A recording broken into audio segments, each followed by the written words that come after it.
CTV, el periodismo en el Congreso.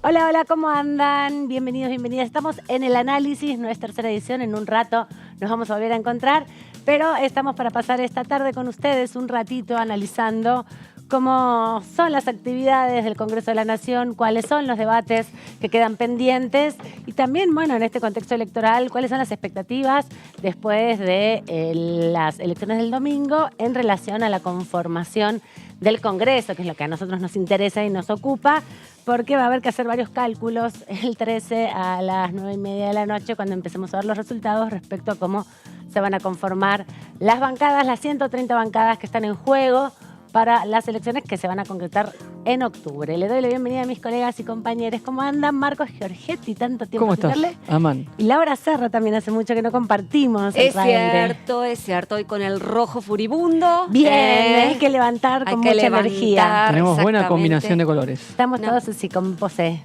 Sí. Bueno, sí, como vos bien decías, Aman, porque uno ya empieza a hacer cálculos. Ahora, siempre con la salvedad, siempre aclarando de que en estas elecciones PASO no se eligen efectivamente los legisladores nacionales que van a venir al Congreso a partir del 10 de diciembre. Eso recién lo vamos a hacer en octubre, las elecciones generales de octubre. Pero sí lo que nos permite estas PASO es, en primer lugar, ver cuáles van a ser las listas definitivas de candidatos a legisladores que van a competir en octubre. Hoy estamos en primarias, hay algunas fuerzas que han presentado distintas listas a legisladores. Y ahí está bueno porque va a haber que hacer el entrecruzamiento proporcional, seguro también. Exactamente, entonces vamos a tener ya las listas definitivas de los candidatos a legisladores, sean diputados nacionales o senadores, donde se compiten para senadores nacionales, que van a estar justamente para competir en octubre próximo. Bueno, y además de eso, lo que nos permite a los periodistas parlamentarios como nosotros, y que nos gusta hacer estos experimentos, es bueno, empezar a anticipar a priori cómo quedarían, y siempre potencial, las cámaras a partir del 10 de diciembre, siempre que se traduzca los porcentajes obtenidos en las PASO en las generales de octubre. Podría ocurrir como podría no ocurrir, con lo cual siempre es un experimento, ¿no? Es siempre un trabajo que uno hace, digamos, como de ensayo. Sí, como de universos posibles, ¿no? Como hipótesis de contextos, de escenarios que se van a abrir. Exacto. Y que también son muy inciertos, Lau, porque podemos por ahí plantearlo en términos de las organizaciones políticas que llevan a esos candidatos o candidatas a las bancas, pero también sucede que una vez que asumen se vuelve a reconfigurar otra vez, ¿no? Totalmente, efectivamente, Aman, porque hay que decirlo, ¿no? La Cámara de Diputados, particularmente, a diferencia del Senado,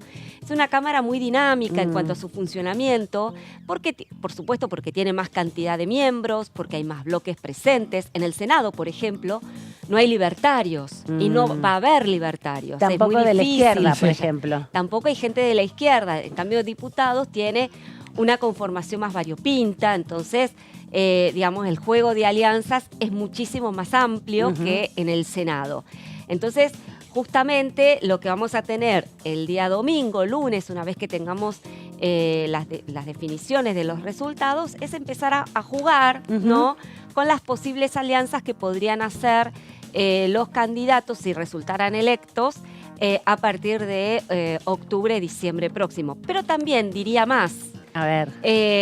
Lo de las PASO también, de acuerdo al resultado, va a ser un termómetro de cómo va a ser la dinámica parlamentaria entre agosto y diciembre, que es un trimestre, importante en términos legislativos, porque, entre otros temas, va a venir el presupuesto de la Nación. el proyecto de ley de presupuesto de la Nación para el año 2024. Y si gana muy bien, supongamos, esta es una primera hipótesis, Juntos por el Cambio, la pregunta que uno enseguida se formula es, bueno, va a aceptar un presupuesto formulado por Sergio Massa. Claro. Y viceversa. Si Massa tiene un buen volumen de votos, ¿cómo va a actuar la oposición entonces frente a ese proyecto de ley de presupuesto? Con lo cual, las PASO van a servir como, digamos, como bien decía, un termómetro, Claro, va a ¿no? tomar de clima. va a tener otra relectura más, además de la conformación de las fuerzas, respecto a la dinámica de los próximos meses, ¿no? Exactamente, va a incidir en la agenda parlamentaria, Sí, indudablemente. ya lo viene haciendo, va a redoblar su incidencia en algún modo. Sí, sin duda, sin Sí, duda. porque quedan debates importantes. El presupuesto obviamente es el más importante. Cuando hay elecciones presidenciales se pospone bastante su discusión. Debe ingresar el 15 de septiembre como fecha límite aquí a la Cámara de Diputados. Y hay que ver también si Massa viene a la Cámara a presentarlo, si es una formalidad que se resuelve de otra manera, porque va a ser también un proceso medio en contexto de campaña. Hay que ver qué resuelve ya en la elección general, si ser solo candidato, si mantener su puesto como ministro y hacer las dos cosas al mismo tiempo. Eso también está Todavía en discusión. En definiciones posibles, no lo descartaría. O que se meta de lleno en la campaña, digamos. Pero en estas PASO, como decía Laura, también se definen lo de las listas. Es importante, sobre todo en la provincia de Buenos Aires, donde la oposición va a definir quién va a ser el posible candidato principal a presidir la Cámara de Diputados. Exacto. En caso de que gane la elección general. Y con Del dos otro lado hay pesos una lista, pesados, además, con Cristian Ritondo y también Pichetto. Sí. Miguel Ángel Pichetto, que volvería después de como 20 años al Congreso de la Cámara de Diputados, ¿no? A la Cámara de Diputados, Sí. recordemos que hace poquito estuvo el del Senado. Hasta el 2019. Hasta el 2019 él estuvo en el Senado, donde, bueno, se ha destacado como jefe de bloque oficialista en ese momento del kirchnerismo. Luego fue candidato a vicepresidente de Mauricio Macri en 2019 y volvería eventualmente como diputado con la lista de Horacio Rodríguez Larreta. Con lo cual, como bien decían, Cristian Ritondo es el primer candidato a diputado nacional por la lista de Patricia Bullrich en provincia de Buenos Aires. Por eso Estamos son hablando como las entonces, dos figuras fuertes. son figuras fuertes, habrá que ver qué pasa en el espacio de Sergio Massa. Hoy por hoy quien preside la Cámara de Diputados es Cecilia Moró, que es una dirigente muy cercana al ministro de Economía, pero también muy cercana al kirchnerismo. Pero también vendría un peso pesado, que sería Eduardo Guado de Pedro. Habrá que ver si efectivamente va a ocupar ese podio En el Senado. en la Cámara de Diputados. Ah, no, porque En en el el Senado, no, tenés razón. Máximo está Máximo, como candidato. Máximo, tenés razón. encabezando Ahí la se me lista. cruzaron los cables. Claro, que Tenés ya es un razón. peso pesado, pero reeditaría en caso de que gane Sergio Massa como presidente de la Cámara un lugar poco, bueno, yo me lo imagino poco en ese lugar, ¿no? Ya como presidente Y del otro bloque dato fue difícil. de las elecciones que pasa un poco desapercibido, porque hay elecciones generales, hay una provincia que va a definir gobernador, Sí, que es Santa Cruz. sí. Y hay 2 diputados nacionales que van a esa elección con posibilidades. Es Claudio Vidal, Ujú, del bloque SER, ujú. y Roxana Reyes, dentro de El hoy en radicalismo. Juntos por el Cambio, la Los dos radical. están Juntos por el Los dos Cambio. están en el mismo lema, porque Bien. hay lema en Santa Cruz, y son candidatos fuertes. Ambos diputados nacionales van a competir contra el oficialismo Santa de Cruz. la gobernadora Alicia Kirchner. Que no se postula para No su se po- reelección, No, en este caso, ¿no? No, ya no se no, postula. no sé si podía. No lo tengo claro, pero no importa, igual no es candidata. No se postula y está Creo que no, como porque ya candidata. tenía Y tiene 2 dos mandatos. elecciones. Sí, Está como exacto. candidata a senadora. tengo También, entendido, para Sí. ¿no? volver al Senado, que también estuvo ahí, me acuerdo, en el 2001, 2003, por ahí, antes de asumir como ministra, también venía de esa experiencia como senadora de la Nación. De hecho, me acuerdo que todo el debate que hubo sobre los reemplazos en el contexto de la ley de cupo fueron sobre que tuvo que hacerse una ley particular para el Senado de la Nación, fue sobre el caso de Alicia Kirchner cuando dejaba su bancada como senadora para pasar a ser ministra, quién le correspondía reemplazarla, ¿no? Si un varón o una mujer. Discusiones de otra época, podríamos decir, con la ley de paridad eso ya está. El Senado es mucho más fácil. Con la ley de paridad sale hombre, entra hombre, sale mujer, entra mujer. Exacto, mucho más fácil de resolver. Acá, bueno, en esas épocas todavía no había ley de paridad y se discutía en ese contexto. Así que sí, el domingo va a ser un día muy importante, obviamente por las elecciones. También va a haber un ojo puesto, particularmente en la cantidad de ciudadanos y ciudadanas que van a ir a votar, porque, bueno, las PASO vienen decreciendo en su convocatoria, sobre todo, ¿no?, a la votación, no solo en este contexto, Y sino lo estamos viendo en las a lo largo de provincias, lo venimos viendo en las elecciones provinciales. Algunas Bueno, ni siquiera el llegaron último- al 70%. El último registro, ayer justamente estuve mirando ese dato, en 2019, en las PASO, la concurrencia fue del 68%. Ah. Aumentó 10 puntos en las generales. Entre PASO y generales. Entre PASO y generales. Con lo cual habrá que ver si se rompe todavía ese 68%. Este piso, si se baja más. Si se baja todavía más. Hay mucho, primero, digamos, uno lo palpa en su microclima familiar entorno. y social, ¿no es cierto? Hay mucha gente que está o indecisa todavía, o desencantada, o apática, Sí, no lo tienen en el respecto radar. de cómo votar, de ir a votar en estas primarias.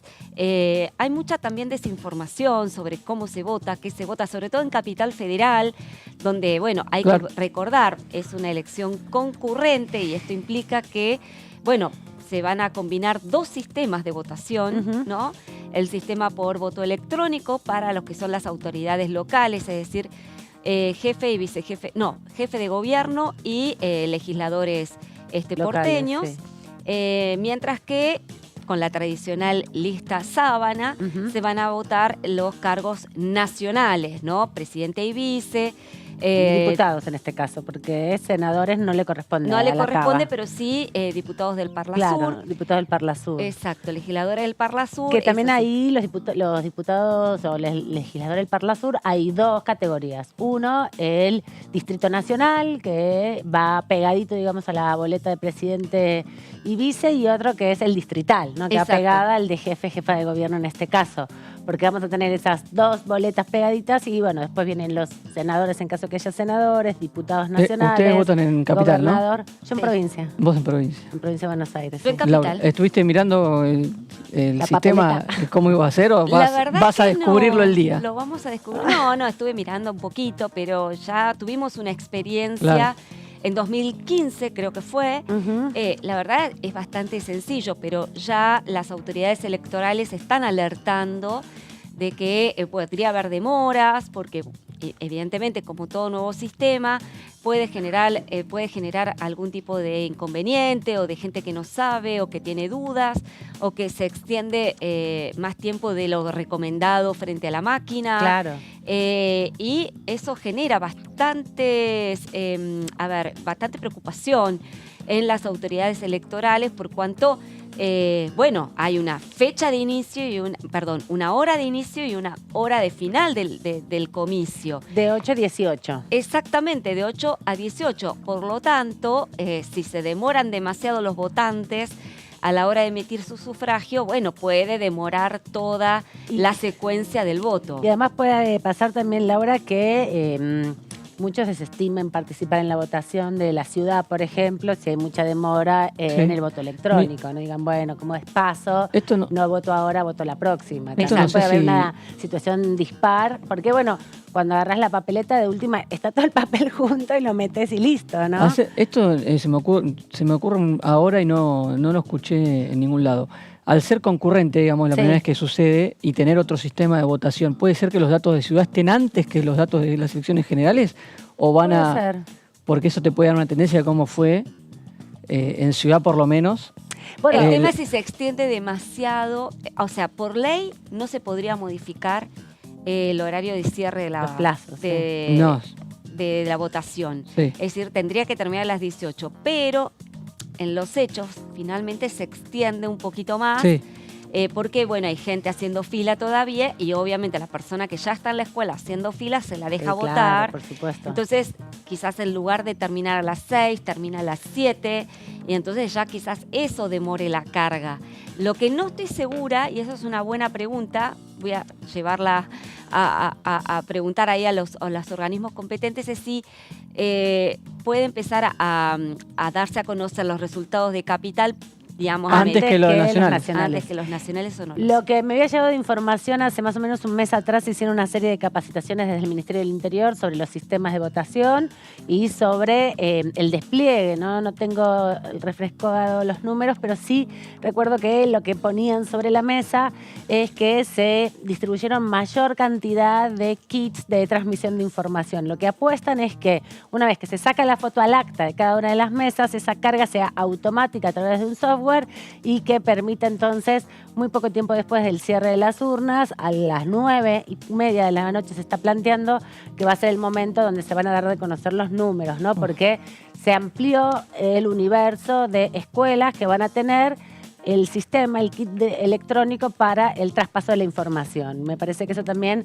va a ser novedoso en relación a cómo se carga la información. Cada escuela tiene sus responsables del Ministerio del Interior y de la Justicia Electoral, pero cada mesa tiene que contar los votos, cerrar y firmar el acta. Entonces, una vez que se hace eso, se saca la foto, se carga la información y la aspiración que tiene por lo menos el Ministerio del Interior en esta comunicación que hacía hace un mes es que ese trámite, como no tienen que recorrer mucha distancia entre el aula donde se cierra la votación y el lugar donde se transmite la información, en general es la misma escuela, va a ser más ágil el procesamiento de los datos, ¿no? Porque, bueno, cómo se carga la información también es clave para ver las tendencias y los estados de ánimo en un contexto que recordemos que igual son para elegir candidaturas. Toda la atención va a ser en octubre, ¿no? Ahora relajemos un poco porque se eligen candidatos, ¿no? La verdad. Y es importante sin duda, pero la decisión se toma en definitiva en octubre. Lo que sí está sucediendo en la Cámara de Diputados es la Comisión de Juicio Político.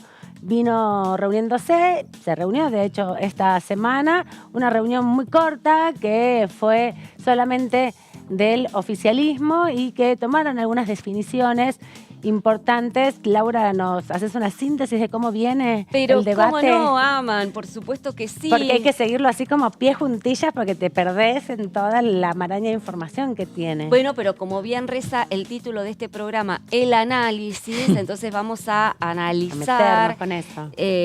Sin dar demasiadas vueltas sobre cómo está desarrollándose este proceso de enjuiciamiento a los 4 miembros de la Corte Suprema. Recordemos que es un proceso que se inició en enero pasado y afecta a los 4 miembros, no a uno en particular, sino tanto al presidente Horacio Rosati como a Carlos Rosenkrantz, Ricardo Lorenzetti y Juan Carlos Maqueda.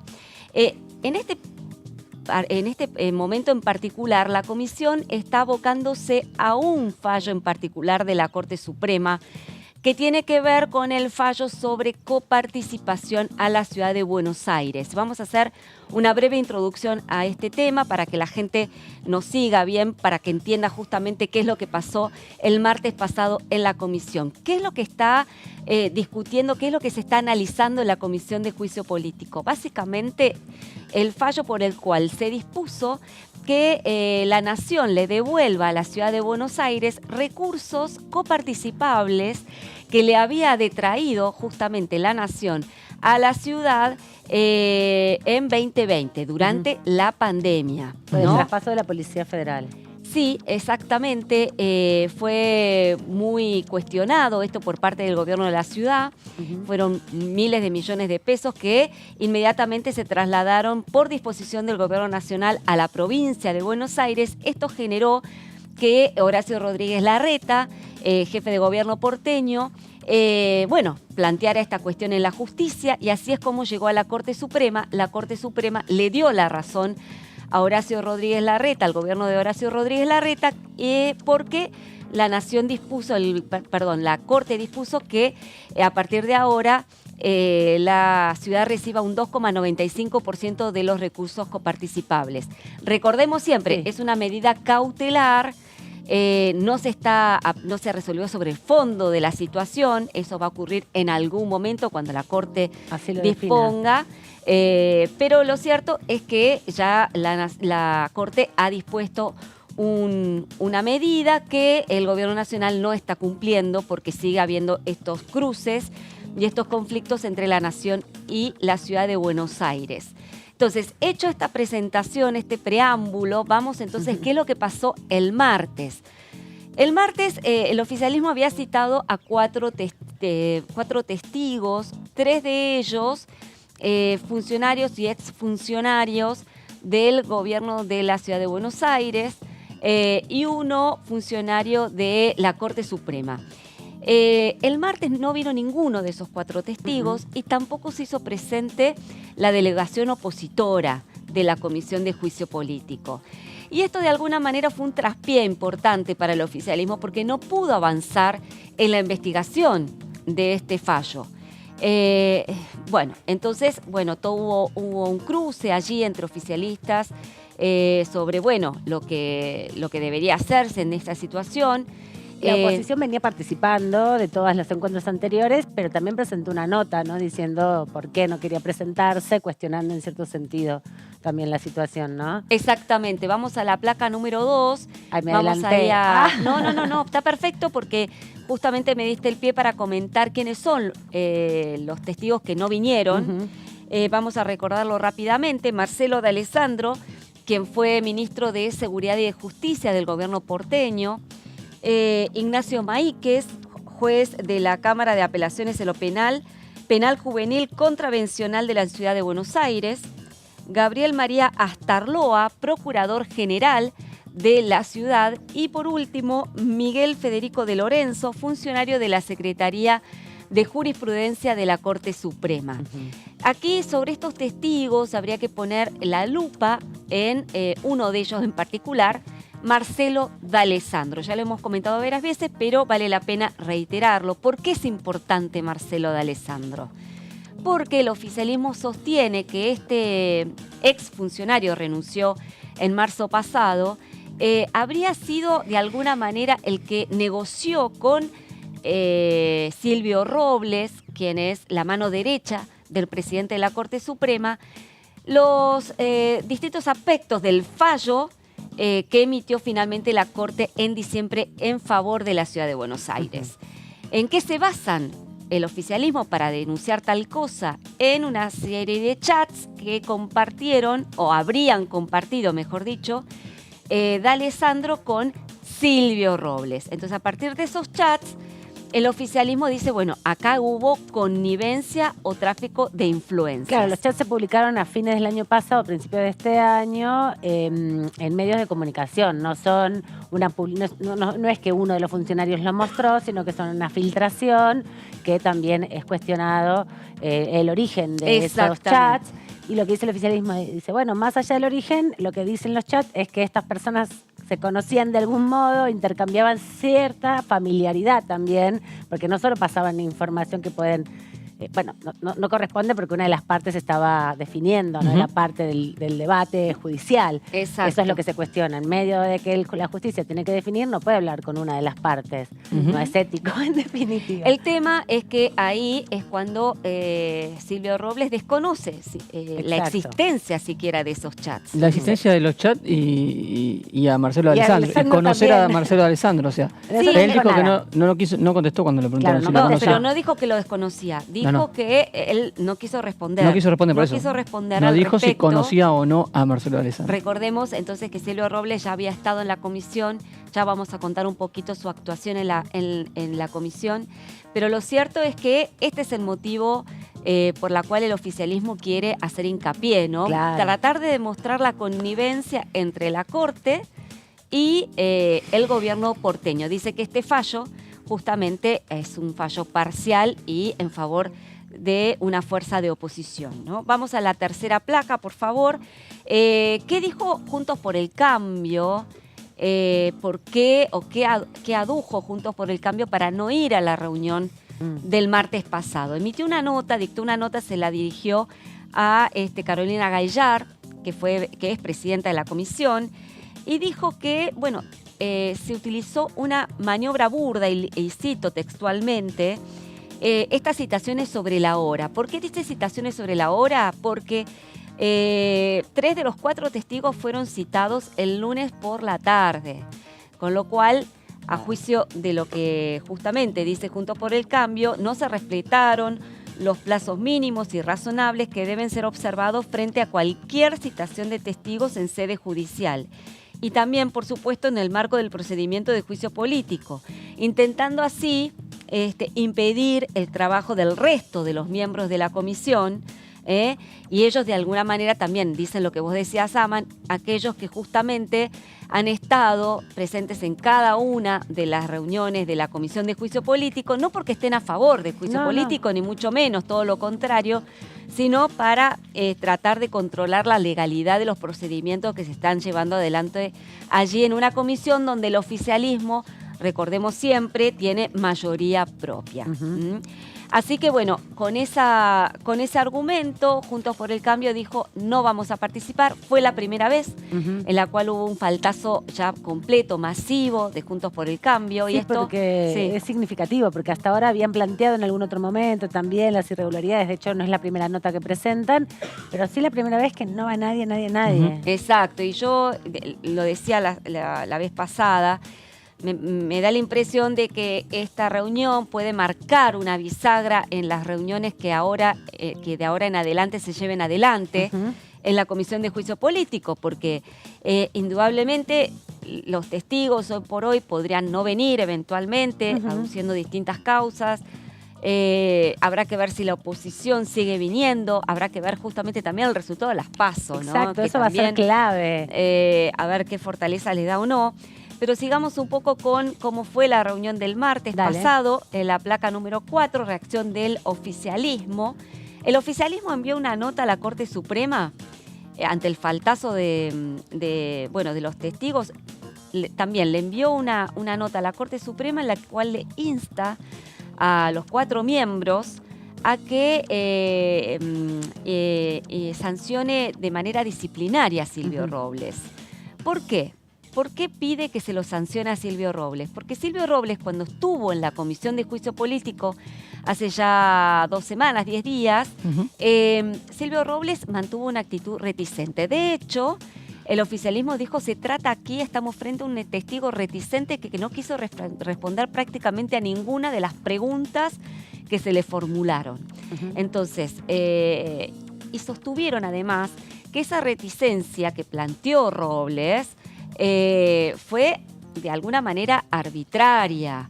¿Por qué? Porque Robles se amparó, y lo estamos viendo aquí en la placa, en 2 artículos. Uno de la Constitución Nacional, el artículo 18 de la Carta Magna, por la cual el tipo dijo, bueno, yo me amparo en este artículo para no autoincriminarme en causas en las cuales pudiera tener yo abiertas en la justicia.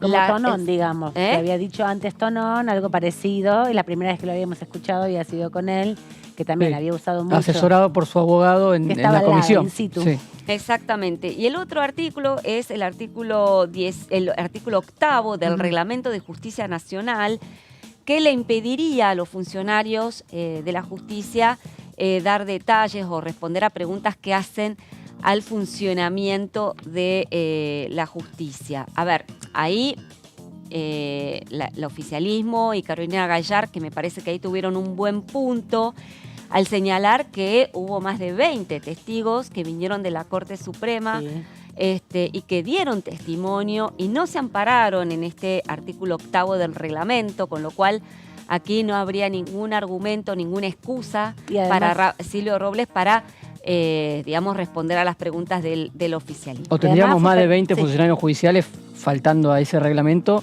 sumariados internamente, imagino, en la justicia por no haber respetado. No, pero además también los funcionarios que vinieron del Poder Judicial, además de la gran mayoría de funcionarios de carrera, entienden en las causas, ¿no? Digamos, hablaron de un montón de cosas y no develaron información sensible. Entonces hay un manejo sobre qué cosas sí se pueden decir y qué cosas no, porque la gran mayoría trabajan en causas. De hecho, bueno, cuando vino Morgenstern a hablar, que es el secretario letrado de la vocalía de Rosenkrantz, sobre la causa 2x1, dio incluso detalles del proceso de su propio trabajo durante el verano, ¿no? Entonces, por eso no se entiende por qué Silvio Robles no quiso decir o dijo tanto del artículo 8. La verdad es que sí se entiende, ¿no es cierto? Sí, obviamente, sí, entre líneas uno puede rápidamente entender por qué Silvio Robles no quiso dar detalles. Recordemos, Silvio Robles, mano derecha de Horacio Rosati, es el principal apuntado por el oficialismo. Hay que decirlo, que si hay que establecer una gradación Entre los 4 miembros, Horacio Rosati está al tope de la Sí. lista. No solo Después porque se- es el presidente, sino por las causas que investigan, ¿no? No, pero sobre todo porque, además de las causas que ha investigado, pero lo cierto es que su acción en el Consejo de la Magistratura, que es otra de las causales que más adelante va a investigar la Comisión de Juicio Político, pero lo cierto es que lo tuvieron entre ceja y ceja cuando el año pasado, o el anteaño pasado ya, Horacio Rosati decidió declarar, Horacio Rosati y el resto de la Corte, ¿no? Pero sobre todo Rosati decidió ocupar la presidencia del Consejo de la Magistratura, declarando inválida una ley, la del Consejo de la Magistratura, que había sancionado el gobierno del oficialismo en el Congreso durante el gobierno de Cristina, el primer Kirchner. gobierno, en el 2006. Exactamente. Entonces, bueno, obviamente el oficialismo lo Sí, tiene apuntado Sí. a Rosati, así que por esta razón es que Silvio Robles, que le declaró lealtad absoluta Sí. a Rosati en la comisión. De hecho, cuando iniciaron quiso y le dar preguntaron lo formal, si lo conoce o no, se fue en halagos, ¿no? Se emocionó. Dijo, No, sí. incluso en un momento pareció emocionarse cuando habló de Rosati. Sí, sí, dijo, no. Sí, muy trabajan ético. hace bastante tiempo juntos y bueno, es un hombre que todos indican como el operador, ¿no? De Horacio Rosati. Operador judicial, se usa mucho esa figura Sí. para el mundo Digo, de los como para tribunales. distinguir de lo que es un funcionario judicial de lo que es un operador político. Aquí estamos viendo a Silvio Robles como operador político, más que como un funcionario judicial Claro. en la Y Corte el Suprema. oficialismo ve en Horacio Rosati al más político de los 4 magistrados también. Sí, sí, el más político dentro de lo que ellos consideran que forma parte de del sector opositor de la Corte, Claro. ¿no? Claro, porque Tan Lorenzetti político también como tiene un Lorenzetti, perfil. diríamos, ¿no? Lorenzetti tiene un perfil muy político. Lo que pasa es que también Rosati es uno de los que más cantidad o de distintas maneras se sometió al proceso de votación. Bueno, Maqueda ha sido senador también por el PJ de la provincia de Córdoba, pero Rosati fue intendente y fue también... Ministro. no, pero no solo ministro, fue convencional constituyente en el 94, era el vicepresidente del bloque del justicialismo en el 94 de la constituyente. Entonces es uno de los que hizo la constitución y los que creó esto del Consejo de la Magistratura, digo, en discusión con Cristina Kirchner y con algunos otros Claro. referentes de la política, como Eduardo Valdés. Lo recordábamos ahí el año pasado con Martín Di Natale y Eduardo Valdés, a propósito, bueno, justamente de recordar el proceso de la reforma constitucional, de que son todas personas que se conocen hace muchos años, ¿no? Tal Están en cual. roles distintos Y ahora. acá, salvo Rosenkrantz, que tiene menos roce político. Claro, que viene más del mundo privado. Exacto, los otros 3 sí tienen más más roce con los partidos políticos, con los dirigentes políticos, conocen cómo es la trama de la política, Claro. participaron efectivamente, con lo cual estamos hablando de gente que, que conoce bien el paño, ¿no? Vamos a la quinta placa. El oficialismo en soledad, ¿no? Con su mayoría dispuso que un juez intervenga para que el exministro de Justicia y de Seguridad, estamos hablando siempre de D'Alessandro, comparezca ante la comisión, porque ya van 2 oportunidades que D'Alessandro viene diciendo que por razones personales no puede asistir a dar testimonio.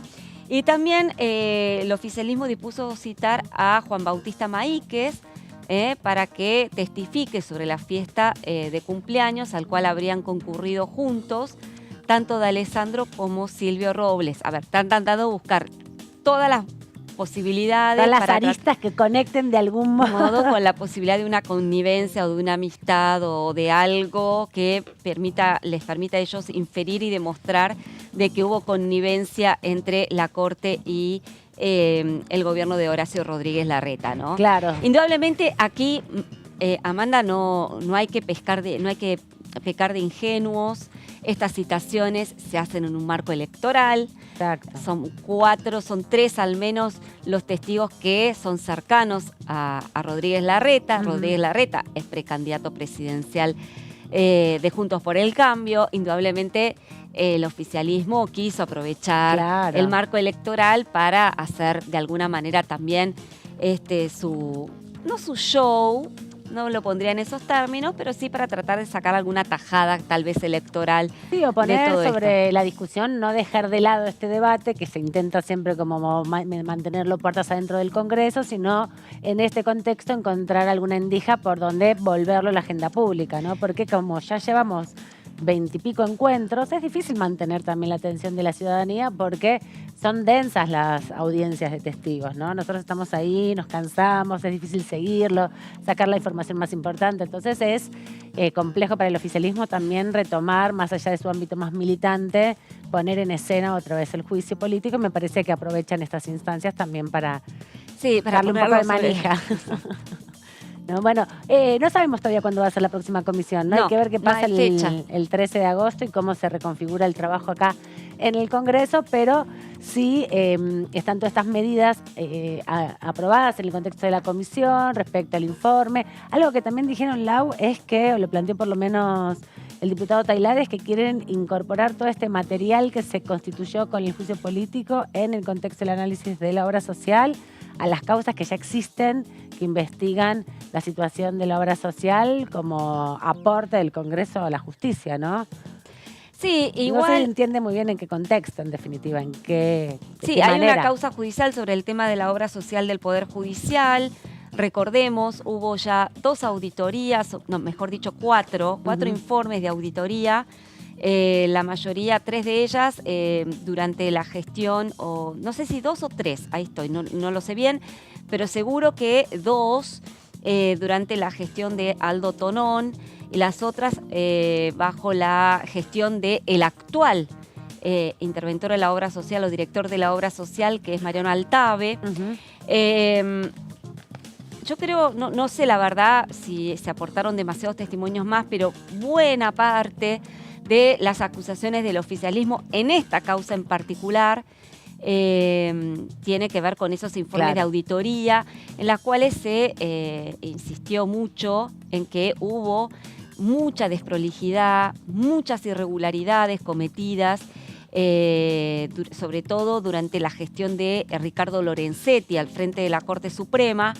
Pero bueno, el atenuante de la Corte, que es lo que sostienen en la oposición, es que fue la Corte Suprema la que dispuso esas 2 auditorías, ¿no es cierto? Claro. La Corte dispuso las auditorías, se hizo cargo de los resultados, dispuso cambiar el interventor, bueno, hizo una serie de modificaciones en la obra social y bueno, ahí está la cuestión.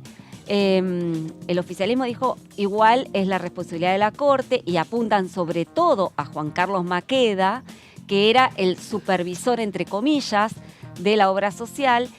La oposición dice, a ver muchachos, está bien, hubo irregularidades, pero esto ya no es causal de mal desempeño de las funciones. A lo sumo, hubo un mal manejo de la obra social que se desprenderá de la labor que hicieron los interventores de turno.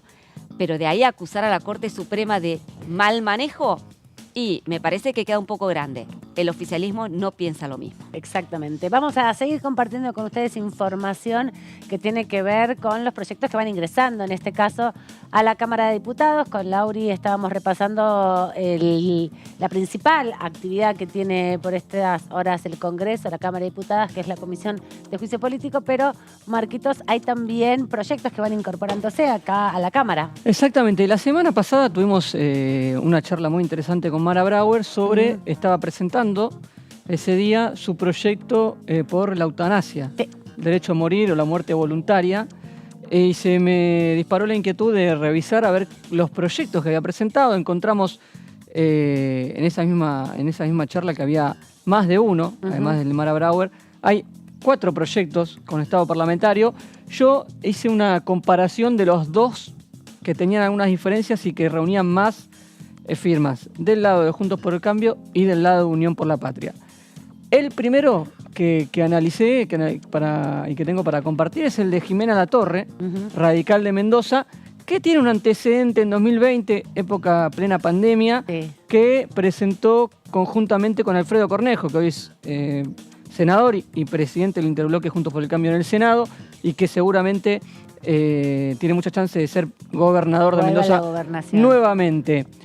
Este proyecto regula el derecho a toda persona a solicitar y recibir ayuda necesaria para morir y da esta serie de requisitos para las personas que, regulado el derecho a morir, deben presentar para poder hacerlo. Primero, deben ser ciudadanos argentinos, mayores de edad, plenamente capaz al momento de presentar la solicitud.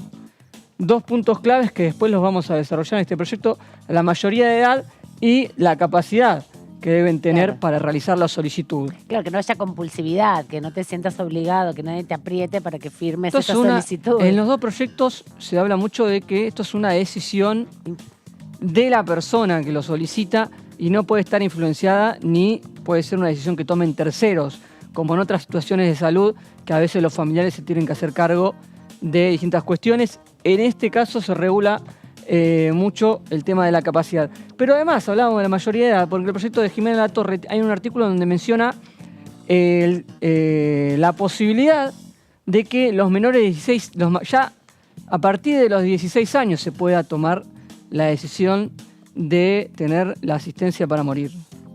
Esto lo que fundamenta o lo que dice el proyecto es que ya a partir de los 16 años existe la plena conciencia para decidir. Claro, se accede a derechos también y obligaciones civiles y ciudadanas. Me pareció interesante recuperar, ¿no? Esto va a ser esos una diferencia parámetros. con los otros proyectos que hay Bien. presentados. Es uno de los puntos en los que, en caso de avanzar un debate en comisión, se van a tener que poner de acuerdo las distintas iniciativas presentadas y los distintos bloques.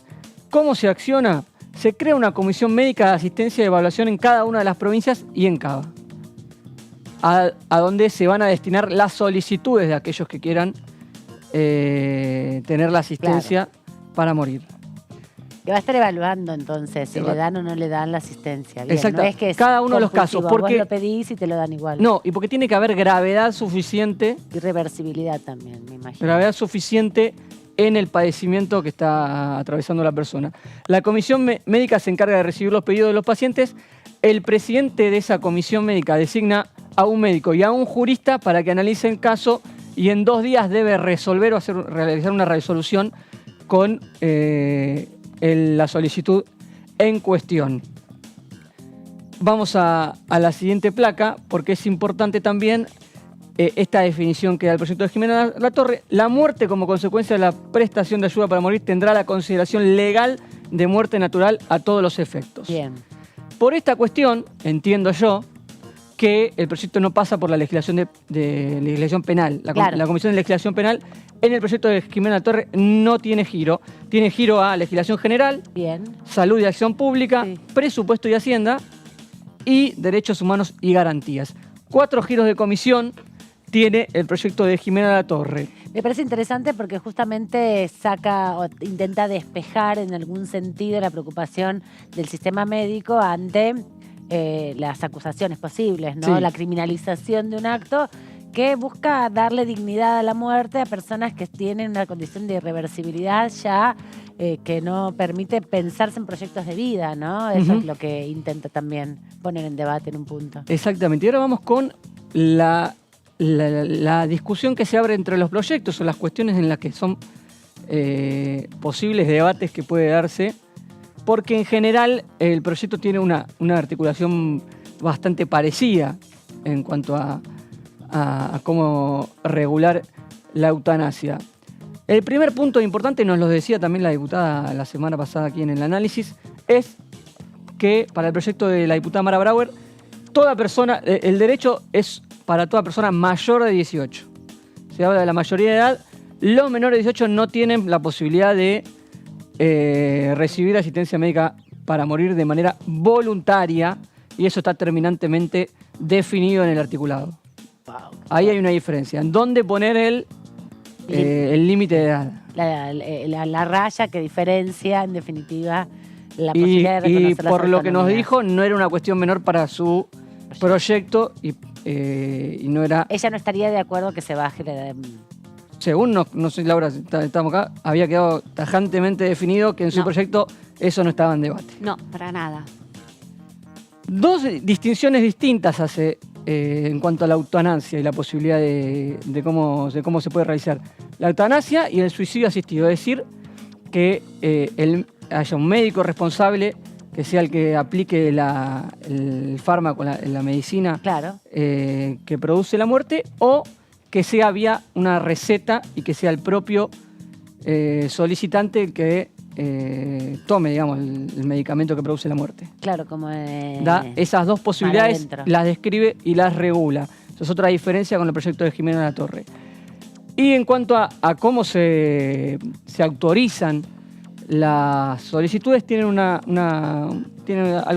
accionar similar, una comisión jurisdiccional a cargo de las solicitudes, pero además una comisión nacional que está por encima, donde se pueden apelar, digamos, las solicitudes rechazadas y puede haber una segunda visión sobre cada uno de los casos. Vamos a la siguiente placa con las últimas cuestiones que tiene también el proyecto de Mara Bravo, que habla de la objeción de conciencia. Lo vimos en la interrupción voluntaria del embarazo. Aparece la objeción de conciencia. Él o la profesional de salud que debe intervenir de manera directa en la asistencia para morir tiene el derecho individual a ejercer la objeción de conciencia, y ya no habla de establecer a este mecanismo como una muerte natural, sino habla de no punibilidad para la eutanasia. No será objeto de sanción civil, penal y o administrativa Claro. la profesional de la salud que respete los requisitos y el procedimiento cuidado. Por esta cuestión de abrir el debate de la punibilidad o no, es que me parece a mí, según mi criterio, este proyecto tiene 5 giros: legislación general, salud, derechos humanos y garantía, presupuesto de Hacienda, al igual que el proyecto de Jimena La Torre, pero se agrega también legislación penal. 5 comisiones a cargo del debate del proyecto de Mara Brauer. Pero porque aparece la palabra punibilidad, en definitiva, porque Sí. la otra más o menos decía lo mismo. Decía ¿Cuál es que- la comisión cabecera de giro? Es Claro. legislación general. Relación Claro. general. Está bien. No, porque el proyecto de como Jimena La fue Torre que vos contabas... en aborto, en En aborto. interrupción de voluntaria de embarazo también fue Claro. legislación general. Sí, lo que pasa es que en aborto la diferencia es que ya estaba penado en su momento. Bueno, Claro. acá es entender la muerte voluntaria o el suicidio asistido, por eso la definición que hace Jimena La Torre, de otra manera, ¿no? No como lo que define el Código Penal de quitar la vida, sino entenderlo en otros procesos, que es lo que en definitiva lo corre del debate penal. Son muchos los países que tienen eutanasia, plantean esa relación. Sí, los había, nos proyectos. comentaban, hay una que ya tienen regulado, creo que eran 10 países, no más, una cifra cercana a los 10 países. Pocos. Sí se menciona, o se suele mencionar, que es un debate que está en proceso en países de la región como Chile y Uruguay, Sí, claro. que todavía no lo tienen regulado ni sancionado, pero que están con el debate abierto en sus países. Claro, me Esos acuerdo son que- los antecedentes más o menos, pero es una legislación del presente, digamos. Sí, claro, porque me acuerdo que hace un par de años, durante la pandemia, no sé si es que se aprobó ahí o años antes, en España En se España, estuvo sí, en la discutiendo pandemia. mucho, que fue referencia también acá en los primeros momentos del debate, porque también estaban discutiendo cómo determinar el objeto de la ley, ¿no? Que es lo más complejo. Porque la realidad es que todas las personas que están en una situación irreversible de enfermedad que les impide desarrollar su vida, no tienen una respuesta y no pueden, resolver nada. En definitiva, que están a merced de sus... No es tan sencillo de igual, familiares digamos, en un punto. tiene que pasar por el filtro de una burocracia y un análisis que incluye la medicina y juristas. Sí, el tema es que también no te No es que sientas, digamos, que una persona, en caso de aprobarse esta ley, se tiene que garantizar el derecho principalmente a la libre elección y con información sobre todo, ¿no? Porque ese es el tema también, ¿no? Ujú. Y también una idea que pone en la medicina o en el desarrollo de la ciencia una esperanza a veces que es sobredimensionada, ¿no? Ya va a venir la medicina que va a resolver esta situación y es No, y complejo también para la se persona que trata lo vive. de regular situaciones de enfermos terminales, donde Claro. ya el diagnóstico marca una tendencia irreversible y que, bueno, que no hay posibilidades de, digamos, de dar vuelta ese diagnóstico, de revertir ese diagnóstico. Es un debate, la verdad, muy espinoso, complejo, pero yo creo que es un debate que se va a terminar imponiendo más temprano que tarde. Lo estábamos hablando los otros días con el Pato Méndez, ¿no? Por esta cuestión de que hoy por hoy tenés población cada vez que llega a más, Claro. a mayor edad, sí. ¿no? Personas que superan los 80, los 90 años, 95, y si bien, o sea, la medicina les ha permitido llegar a esa edad, lo cierto es que muchas veces terminan sus días postrados porque ya, o porque han tenido una ACV que es irreversible, o porque, bueno, sus situaciones ya son complejas Claro. y muy difícil puedan volver a tener una vida digna. Digamos, Exacto. porque estamos hablando siempre, Es de la y es un dignidad. poco ese lema, ¿no?, de este proyecto de ley. Si yo puedo tener o puedo optar por tener una vida digna, déjeme optar también por tener una muerte digna. Déjeme Exacto. decidir a mí qué tipo de muerte quiero tener. Exacto. Bueno, es todo muy discutible, tiene un montón de aristas, pero lo cierto es que apunta a eso, a la posibilidad de la persona de decidir cómo quiere morir cuando ya tiene un diagnóstico irreversible. Y otro dato que hay que dejarlo bien plasmado y que nos lo decía Mara Brauer el martes pasado, que es que esto es una decisión personalísima. Sí. No la puede tomar un tercero. No, ¿no? en ningún Esto es momento, en los dos proyectos queda absolutamente claro que esto no incluye a los terceros, no hay aquel que no tiene la capacidad de discernir o que no está en sus plenas capacidades, no entra encuadrado entre los requisitos que pueden acceder a esta solicitud. Claro, porque lo que están buscando hacer las diputadas que impulsan los proyectos es alivianar en algún sentido las trabas legislativas o legales que existen hoy en la estructura de cómo se fue pensando a lo largo de la historia también la relación con la muerte, ¿no? Porque eso va cambiando a lo largo del tiempo. En nuestro Código Penal es de 1921, desde esa época se sanciona sacarle la vida a otra persona con penas que fueron cambiando y con circunstancias que fueron profundizándose, ¿no? Antes, el gran caso es aquella ley que se aprobó en el año 2012 que eliminó el avenimiento como figura dentro del Código Penal, que estaba sin vigencia, pero que permitía a los violadores casarse con sus víctimas y así impedir la condena, ¿no? Un concepto muy antiguo. Me acuerdo de esas discusiones cuando se dieron en el Senado, lo planteaba en su momento el entonces senador Daniel Filmus. Fue a cuento del asesinato de una mujer, ¿no?, víctima de esta situación, porque los jueces habían aplicado esa ley vieja que estaba dentro del Código Penal, pero que no se usaba más, porque los tiempos empezaban a entender que por ejemplo, abuso sexual no iba en contra de la honra familiar, sino en contra de la honra de la persona. Entonces, cuando empiezan a repensarse esos conceptos, hay que adaptar los marcos legales, ¿no? Y esto es un poco lo que buscan. No es que vos tomes una decisión moral o ética sobre la muerte, sino que estas trabas legales que impiden a las personas justamente la dignidad en su fallecimiento, en el contexto de estas particularidades que caracterizan puntualmente, bueno, no sea una limitación, no tengas que hacer un juicio, ¿no? No, claro. Para que te lo reconozcan, que es el problema cuando no hay legislación. Además de déjame mencionarlo, además los proyectos de Mara Brauer y de Jimena Latorre que repasamos, también hay un proyecto de Carolina Moisés, del Frente de Todos, y de Julio Cobos, que lo firma con Pamela Verasay. El de Mara Brauer y el de Jimena Torres tienen Más firmas. varias firmas, un número importante de firmas cada uno. Son los que más fuerza tienen al interior de cada bloque. Y también lo que importa esto en relación a la cantidad de proyectos que se presentan es que es una preocupación, ¿no? Empieza a mostrarse como una preocupación, Sí. como algo que los diputados empiezan a tomar con un poco más de profundidad, a explicar, a entender, a buscar otras concepciones que les Lo permitan... empiezan a debatir entre ellos a medida que empiezan a aparecer los proyectos, que se empiezan a hacer jornadas informativas, que lo empiezan a presentar, que se lo empiezan a distribuir. El tema empieza a estar. El gran paso, que es como se dio con la cuestión del aborto, es cuando finalmente hay un detonante. Claro. Que de alguna manera, porque hasta ahora, digamos, es una discusión, el proyecto se ha presentado, varios proyectos se han presentado, pero esta cuestión todavía no tiene tratamiento parlamentario propiamente dicho.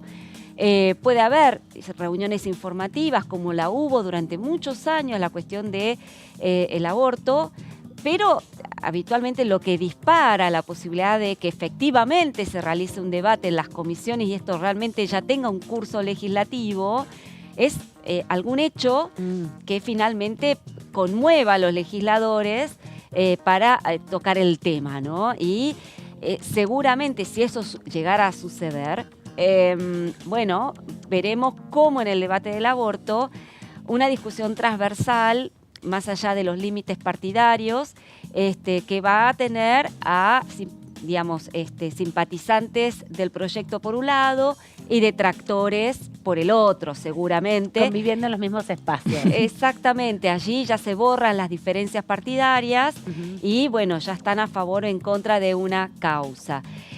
Y justamente yo me animo siempre a decir esto, ¿no? Cuando se tratan estos temas tan de fondo, muchas veces se los esquiva a nivel ya nacional, o el gobierno nacional los esquiva, o al contrario, los impulsa, motivado también por cuestiones políticas, El contexto. Exactamente. Claro, la elección. En el aborto, bueno, Cristina Kirchner en un momento no quiso llevarse mal con el Papa Francisco o con la Iglesia en ese momento y No frenó avanzó. el debate, nunca dio pie al debate. Llegó Macri, que bueno, acuciado por el problema, la crisis económica, decidió ponerlo en debate para tratar de soslayar los problemas económicos. Fue una decisión política. Digo, este tipo de iniciativas muchas veces terminan empañando, no contaminando es la palabra, pero sí afectando la agenda legislativa porque genera tal discusión Sí, claro. dentro y fuera de la Cámara que los demás proyectos quedan bajo la sombra. Sí, subsumidos, ¿no? invisibilizados. Entonces, el tomar la decisión de tratar este tipo de iniciativas no es como cualquier otra. Claro, es una apuesta política importante, eso queda clarísimo. Vamos a seguir conversando con ustedes después de esta pausa porque tenemos todavía entrevistas y más proyectos para contarles que ustedes conozcan aquí en el análisis en Diputados TV.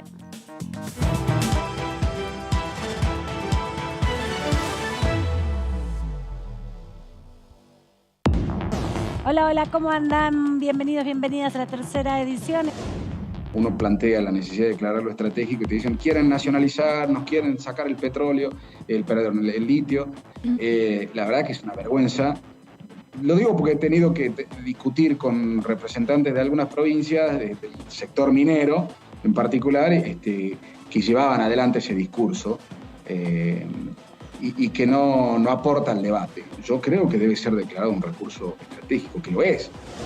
Nosotros tenemos un sistema legal en minería que realmente es muy vieja y tenemos que cuidar mucho nuestra riqueza más allá de que va a generar, digamos, mucha inversión en la Argentina, pero tenemos que cuidar para que no vengan aquellos buitres golondrinas, digo yo, que aparecen cuando hay riqueza y cuando estamos con algunos inconvenientes, lo primero que hacen es levantar sus carpas y se van.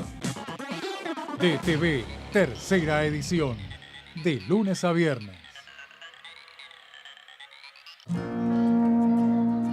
Para hacer grande un país hay que vencer desafíos que parecen imposibles. Por ejemplo, llegar a lugares que antes eran inalcanzables. Porque todos los destinos se alcanzan cuando la ruta es el esfuerzo. El mismo esfuerzo que nos lleva a ganar nuestras propias batallas. Hasta que un día la victoria llega y nos lleva en andas. El futuro se vuelve presente si alcanzamos nuestros logros. Esos logros con los que día a día hacemos una Argentina mejor.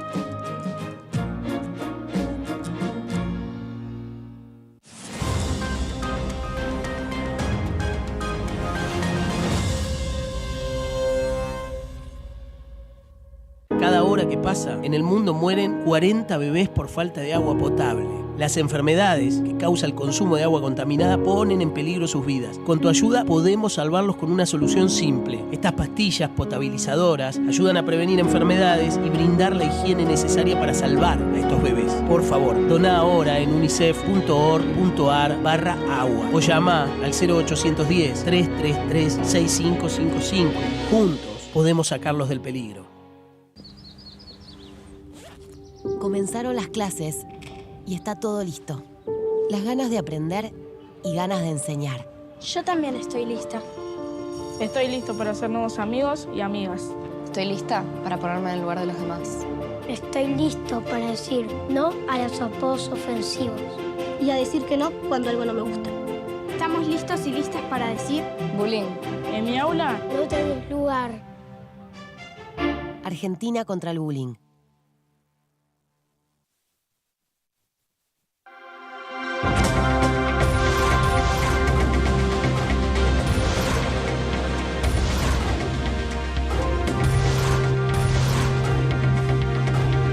Ellos son tu voz en la tercera edición. DTV, el periodismo en el Congreso. Hola, hola, ¿cómo va? Aquí estamos, bienvenidos a Entrevistas. Soy fruto de la movilidad social ascendente del peronismo, ¿no? Hoy ¿Eso qué puedo significa? decir que tengo, además de trabajar, estudiaste. que estudié y tengo 2 carreras universitarias, soy abogada de grado y doctora en ciencias políticas de posgrado. Soy una agradecida a eso que permitió los movimientos populares, ¿no? En su momento el radicalismo y el peronismo y la ampliación de derechos hacia las mujeres, ¿no? Porque después también, una vez que se lograron los derechos, eran varones, hasta que hubieron mujeres sentadas en las bancas y eso generó un cambio enorme. DTV Entrevistas, viernes 23 horas.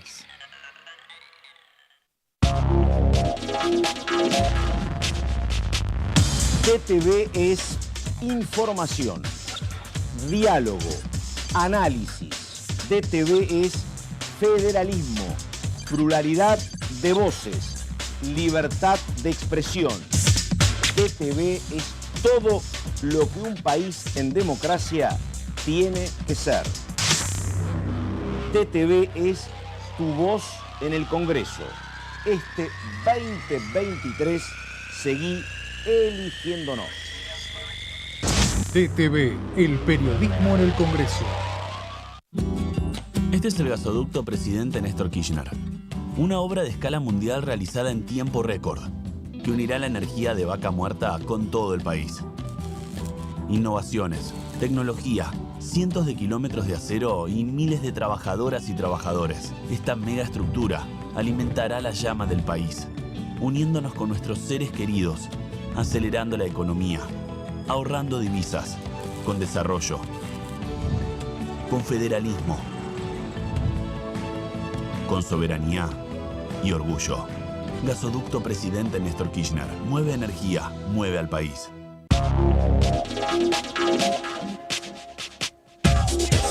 DTV es información, diálogo, análisis. DTV es federalismo, pluralidad de voces, libertad de expresión. DTV es todo lo que un país en democracia tiene que ser. DTV es tu voz en el Congreso. Este 2023 seguí eligiéndonos. DTV, el periodismo en el Congreso. Comenzaron las clases y está todo listo. Las ganas de aprender y ganas de enseñar. Yo también estoy lista. Estoy listo para hacer nuevos amigos y amigas. Estoy lista para ponerme en el lugar de los demás. Estoy listo para decir no a los apodos ofensivos y a decir que no cuando algo no me gusta. Estamos listos y listas para decir Bullying. en mi aula. No tenés lugar. Argentina contra el bullying.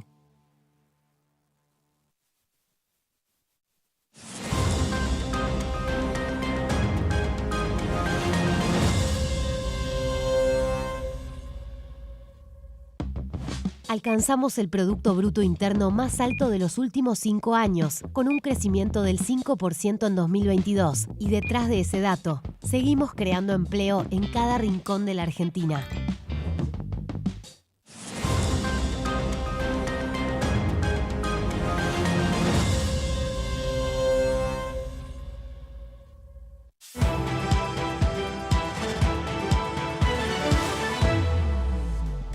Seguimos en el análisis, profundizando un poco sobre la actualidad política, la actualidad del Congreso. Y vamos a profundizar un ratito entonces aquí en una conversación con Fabio Ketlack, que es diputado del radicalismo de la provincia de Buenos Aires. ¿Cómo estás? Bienvenido. Muy bien, un gusto estar con ustedes. Hablamos de elecciones, obvio, un poco de historia también. Te preguntábamos cómo estabas viendo las elecciones, cómo estás viendo sobre todo las estrategias, ¿no? El domingo se dirime quiénes van a representar a cada una de las listas para la gran elección que es la de octubre. Sí, yo creo que hay estrategias muy claras, muy marcadas. Yo digo que hay 5 estrategias, digamos, ¿no? Desde Milei, que tiene una estrategia de alguna manera de repudio al sistema institucional para intentar captar la rebeldía del momento antiinstitucionalista, porque yo creo que de los votantes de Milei hay un núcleo, digamos, de libertarios, pero el grueso de los votantes es más hartazgo, cansancio, etc. Después hay en la línea de impugnar prácticas políticas sin impugnar el sistema institucional es Grabois, que también yo creo que ha hecho una campaña para proteger y expandir su público interesante, como si uno lo analiza como analista de campaña, introduciendo toda una semántica, una estética, etcétera, buscando la fidelización del voto kirchnerista más duro. Y después hay como 2 utopías, ¿no? La utopía consensualista, o sea, Larreta, que plantea, dice, un acuerdo ultramayoritario. La Argentina precisa un acuerdo ultramayoritario para evitar el péndulo, o sea, como que el diagnóstico compartido de la política es que el problema de la Argentina es el péndulo entre políticas, y para evitar ese péndulo hay que aislar, digamos, a los que no quisieran venir al acuerdo y llegar al acuerdo ultramayoritario. Y la visión de Patricia Bullrich, que también tiene un implícito, es decir, el acuerdo tiene un costo, ¿no? Que son las concesiones recíprocas y a veces un costo muy alto, y sería el triunfo de la Argentina corporativa, y tiene que triunfar. Acá hay que poner un punto y aparte, y ese punto aparte está basado en la idea de orden, digamos, ¿no? Es otro modelo. Y Massa, que debería ser el oficialismo, pero que tiene un problema, digamos, tiene un problema del doble rol de ministro, con una economía que no le da fundamentos para sostener una candidatura, y candidato. Y es un problema. Yo el primer día le hubiera dicho, si sos candidato, 45 días antes, pensar en una salida del ministerio, digamos, porque si no te tenés que hacer cargo de todo en términos de gestión, tiempo, cabeza, espacio, discurso público, y no le das espacio a tu candidatura, como promesa. Todas las candidaturas implican una promesa implícita. Bueno, por esas 5, la sociedad argentina va a tener para elegir en principio en esas 5, ese menú, digamos. Sí. ¿Y cómo ves el Congreso en esta elección? Ya en la PASO define algunos lugares en la lista, pero ¿qué se juega en general en la elección? Yo creo que se viene un Congreso muy interesante para adelante, ¿no? Se viene un Congreso donde va a haber que buscar conformar esas mayorías. No va a haber bloqueo automático ni mayoría automática, va a haber que conversar. Me parece, bueno, que la estrategia del Ejecutivo, yo creo que va a ganar Juntos por el Cambio la elección. Y en principio tiene 2 menúes ahí con eso: ir a un gran acuerdo con algún sector o ir a acuerdos puntuales. En su momento, cuando fue el gobierno del presidente Macri, estaba en la teoría de los acuerdos puntuales. Vos hablabas con los de Hacienda, con Pratgay, etcétera, los acuerdos puntuales, entre comillas, son muy caros porque todos te cuestan las concesiones recíprocas. Pero un acuerdo así más estructural con una fuerza política también es muy condicionante, digamos, ¿no? Me parece que con todo lo importante que es el Congreso, para el programa de reformas que lleve adelante el gobierno que sea, va a ser más importante la licencia social que el Congreso, ¿no? ¿Cómo la licencia? Y el permiso de parte. Yo estoy convencido que la sociedad argentina demanda cambios. Y de hecho creo que demanda cambios muy consistentes, porque hay un montón de subsistemas públicos que están agotados. La regulación laboral, el sistema sanitario, las políticas educativas, etc. Y para cambiarlos hay que hacer reformas. En esas reformas que se plantean hay que alterar intereses, hay que afectar cosas. No hay reforma sin reforma, digamos. La reforma es cambiar, cualquiera sea esas cosas. Y puede haber una mayoría social que esté a favor de la reforma, pero puede haber una minoría de bloqueo que sea muy intensa.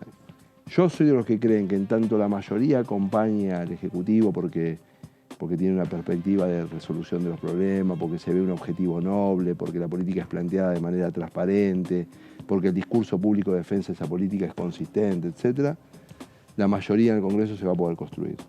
Si vos no tenés eso, lo primero, la mayoría en el Congreso. El Congreso va a reflejar la capacidad de articulación con la sociedad, decís. Con los actores la opinión sociales. pública, los sectores sociales, claro. No, me quedo pensando, es interesante el planteo, pero yo tengo algunas dudas sobre lo que vos acabas de decir. porque de alguna manera, y pongámosle nombre y apellido a todas las propuestas, Patricia Bullrich justamente dice la fuerza del cambio. Es decir, ella considera que necesita fuerza de la sociedad, de una mayoría social que la impulse a instrumentar los cambios que la Argentina necesita, sobre todo los cambios más estructurales. Ahora bien, es probable, más que probable, que Patricia Bullrich sola, en estas PASO, no supere el 20 o 22%. Es lo que dicen las encuestas. Sí. Ok. Necesariamente esa mayoría, o sea, primero estamos hablando entonces de una mayoría, la que ella tendría solita. Digamos, tendría solamente una cuarta parte, como mucho, como muchísimo, un 20% de toda la sociedad, que es poco. De los votos válidos, además. De los votos, ni además de los toda la votos sociedad. válidos. Si vota el Entonces vos me decís, 68. ok, no, pero yo voy a llegar a la presidencia seguramente con el voto en las De Todos Juntos por generales el de Cambio. Todos Juntos por el Cambio. Pero en ese voto va a estar la minoría que la votó a ella, ese 20%, más los prestados eventualmente de Larreta. Ergo, Nadie llega como con su parte a lo que voy, limpia, que digamos. también, digamos, Bullrich, no, digo, necesariamente Bullrich va a tener que llegar a, no va a poder hacer esta fuerza del cambio de sacar las leyes a como sea por un voto, como ella plantea, porque ella no está muy de acuerdo con esta cuestión de la mayoría tan amplia, sino que sostiene, digamos, va a tener que necesariamente abrir el arco de alianzas. ¿Se entiende lo que yo te quiero decir? Va a tener que Al menos con Larreta, ¿no? Con el Claro. paso de Larreta. Exactamente, porque me da la impresión de que el votante que terminaría en definitiva apoyando a Bullrich, si Bullrich ganase la primaria, no va a ser de esa minoría intensa solamente. Buena parte va a ser de ese sector moderado que, por el voto útil o porque no le cierra las consignas tan fuertes de Categóricas. Milei, porque no le gusta el kirchnerismo, bueno, la termina votando a Bullrich, pero es un voto moderado que va a primar finalmente. No es el voto duro, intenso que capitalizaría Bullrich ahora en esta primaria. Bueno, voy a dar mi punto de vista. Yo lo que creo que estamos mirando la realidad con un filtro que complica el análisis y voy a tratar de sacarlo. El filtro que complica el análisis, yo creo que hay una mayoría, es una interpretación personal, ¿no? Una mayoría de argentinos que quiere cambios.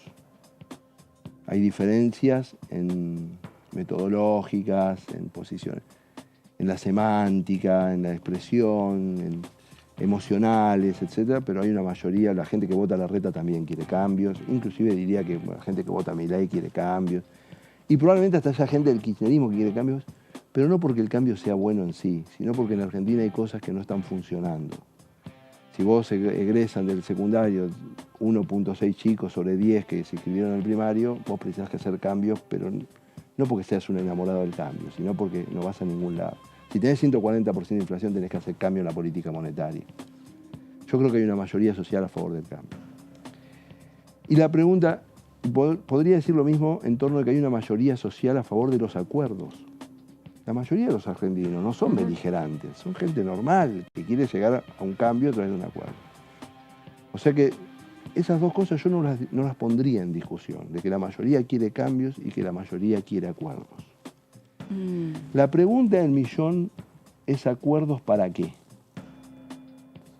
Exacto. Si el presidente convoca una mesa, vamos a poner nombre y apellido, y el secretario general de la CGT dice: sí, yo voy a esa mesa, porque voy a ir a un acuerdo, pero no me toques los convenios colectivos de trabajo. O la Cámara Empresarial tal o cual dice: yo voy, pero no me toques las exenciones impositivas. Vos podés llegar a un acuerdo que no te lleve a ningún lado, porque para cambiar la Argentina hay que cambiar esas cosas. Entonces el punto de inflexión no es ni el cambio, que yo creo que lo quiere la mayoría, ni el acuerdo, sino si nosotros podemos construir un sentido al cambio. Y a mí me parece que eso no es, más allá de lo que diga el marketing, etc., no es una imposición política. Vos podés hacer fuerza, y si la mayoría no te acompaña, no te acompaña. Ahora, hay algunos de esos cambios, de ese paquete que podríamos poner en discusión de cambios, que tienen mucha legitimidad en la Argentina. Otros tienen menos y otros están más discutidos y otros están más discutidos. Voy a poner un ejemplo sencillo. Hay un montón de sindicalistas que se llenan la boca en la defensa de un régimen laboral X públicamente, pero ellos en su gremio aceptan convenios específicos que le permiten sostener el empleo, ya sea los petroleros con vaca muerta o Piñaré. Entonces, ahí hay una cosa, escuchame una cosa, es evidente que en la práctica vos querés sostener el empleo porque precisás tener afiliado, etcétera, etcétera. Y la Argentina no se puede permitir tener 45% de su fuerza laboral en negro y sin derechos. Entonces ahí hay un espacio para llegar a un acuerdo. Y yo no le pongo tacha de nombres propios. El planteo de fondo, por eso hay un consensualismo que yo llamo consensualismo vacío, que es el consensualismo que pareciera ser que la Argentina no llega a los acuerdos porque somos alguna enfermedad psicopatológica. No es porque somos caprichosos. Acá hay en juego intereses. Claro. Y lo que se juega en esta elección, y por eso yo defiendo una posición, es si va a ganar la Argentina corporativa o va a ganar la Argentina democrática. Pero eso no va contra el diálogo. Inclusive para salir de este esquema corporativo, vamos a precisar diálogo. Porque supongamos cualquier cosa que funcionan decididamente mal. No sé, qué sé yo.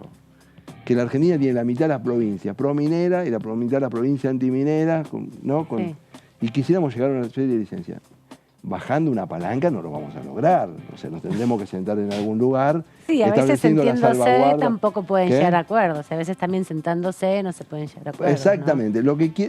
Pero lo que sí es importante es que para no quedarnos en el marketing, porque si no parecería que uno es paz y amor y el otro es topadora. La verdad, lo que hay que poner en discusión, y yo quiero decir una cosa, si yo le pudiera dar un consejo a Patricia Bullrich, está claro que el día 13 de la noche, si le toca ganar, tiene que tratar de liderar a los de la reta.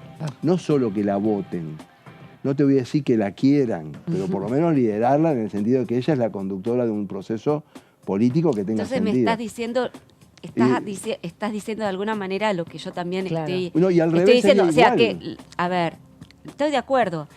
A lo que voy es que me da la impresión de que la consigna esta de la fuerza del cambio o el cambio de nuestras vidas o lo que sea, si bien encarnan lo que vos acabás de perfectamente describir, necesariamente van a tener que confluir, mimetizarse. A lo que voy es que no es que se va a imponer uno de esos lemas en octubre. Va a tener que ser otra cosa confluida, si es que Juntos por el Cambio decide caminar junto en octubre, ¿no es cierto? Habrá que ver cómo va a ser el mensaje de los dirigentes el día 13 a la noche. Pero si cumplen con lo prometido y dicen, no, perdamos o ganamos, vamos a ir todos juntos, necesariamente el mensaje no va a ser ni la fuerza del cambio, es decir, voy contra todos. Es que esta es una decodificación que se hace. Yo me parece que el mensaje de la fuerza del cambio dialoga con las experiencias fallidas de iniciativas políticas que tuvieron gran respaldo, entre ellas la del presidente Alfonsín, por ejemplo, y que terminaron carcomidos su poder político por la resistencia corporativa. Eso está en la memoria de los argentinos, eso hace a la memoria del votante de Juntos por el Cambio, sobre todo, mucho más suave. Pero yo yendo puntualmente, perdón, ¿no? Pero es muy interesante esta discusión. Vos para ir contra las corporaciones, cual me parece un planteo excelente. Ahora, vos necesitás consenso. Por supuesto. Y el consenso se arma, y esto es lo que yo quiero llegar, se arma con aquel sector que no quiere el cambio tan radicalizado. No está tan convencido de... Tan radicalizado y tan, como decía Mauricio Macri, y me ciño lo que dice. No, es hacerlo rápido y sin perder tiempo, porque acá hay que hacer una política de shock, y lo que yo no pude hacer en mi gobierno, porque no tuve las mayorías, lo tiene que hacer este próximo gobierno, ir a fondo, a full shock. Ahora, Laura, digo, yo no sé si se dan estas las circunstancias. Te voy a contar una anécdota, me voy a jactar de una anécdota personal. A ver. Porque el tiempo es clave en política. Vos sabés que yo era muy joven cuando Alfonsín fue presidente, pero tuve la suerte que cuando Alfonsín fue expresidente, yo ya era dirigente, era presidente de la Juventud Radical, de Goya, en Corrientes, etc. Tuve la suerte de conocerlo. Y en una oportunidad, yo sorprendido por cosas que estudiaba de su gobierno, que leía, etc., lo tuve cerca, lo tuve mano a mano, y le expresé concretamente que a mí me sorprendía que él el día 13 de diciembre haya firmado los decretos que ordenaban el juzgamiento de las 3 juntas militares que haya mandado el proyecto para derogar la autoamnistía. Fue el primer proyecto de ley que él mandó al Congreso, el primero de todos, derogar la autoamnistía. Llamó extraordinarias, mandó a derogar la autoamnistía, el peronismo nos acompañó en eso, creó la CONADEP, mandó a hacer el juzgamiento, todo una blitzkrieg, digamos, un aparato relámpago. Entonces digo, parecía todo armado, tan calibrado, la reforma del Código de Justicia Militar. Y Alfonsín con sencillez me dijo, era así o nada. Claro. Porque yo el poder político para llevar adelante esa iniciativa la tenía el 13 de diciembre. Yo esperaba hasta marzo, capaz no lo hacía. No lo podía hacer más. No, yo creo Perdón. que... Y entonces sí. el gobierno que viene, en algunas cosas, tiene que saber que el tiempo en política juega. Absolutamente. Estoy totalmente de acuerdo con vos. Ahora, con ese eso no planteo, sí. significa, espérate, eso, velocidad no es tosudez, que los que quieren... Yo no me siento el dueño de ninguna verdad, gente que quiere... Yo siempre fui un moderado, quiero aclararlo, pero lo que pasa es que una cosa es ser moderado y consistente y otra cosa es ser moderado porque te liman los otros. Digamos, yo tengo una visión de que la Argentina necesita un montón de reformas, pero también como tengo una visión de que en la Argentina hay un montón de cosas que están razonablemente bien, digamos.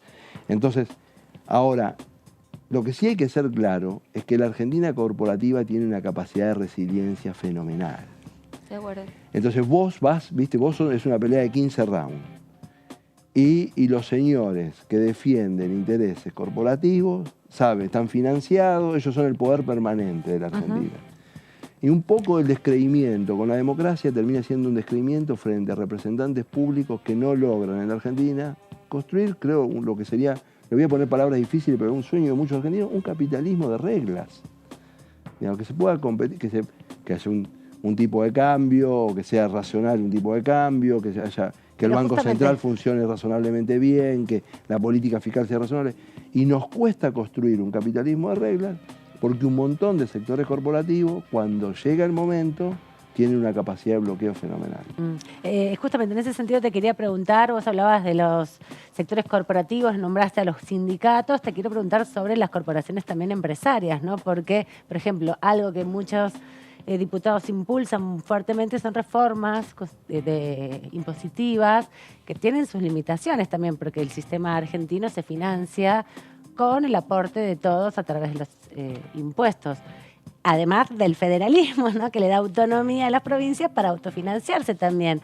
¿Cómo pensar esa estructura que es clave para todo esto que vos decís? Reformar el sistema laboral también implica reformar el sistema impositivo para que cada sector, el trabajo y el capital, ponga cada uno un poquito, ¿no? En todo caso. Bueno, porque y si no siempre ponen porque un poco nosotros, los mismos. yo no soy un experto, pero yo creo que el impuesto inflacionario, que es un impuesto que tiene, aparte de no pasar por el Congreso, aparte de ser regresivo porque lo pagan más los que menos tienen. El IVA. No, el impuesto inflacionario. La inflación como sistema. Claro, la inflación le permite al gobierno recaudar cada vez más.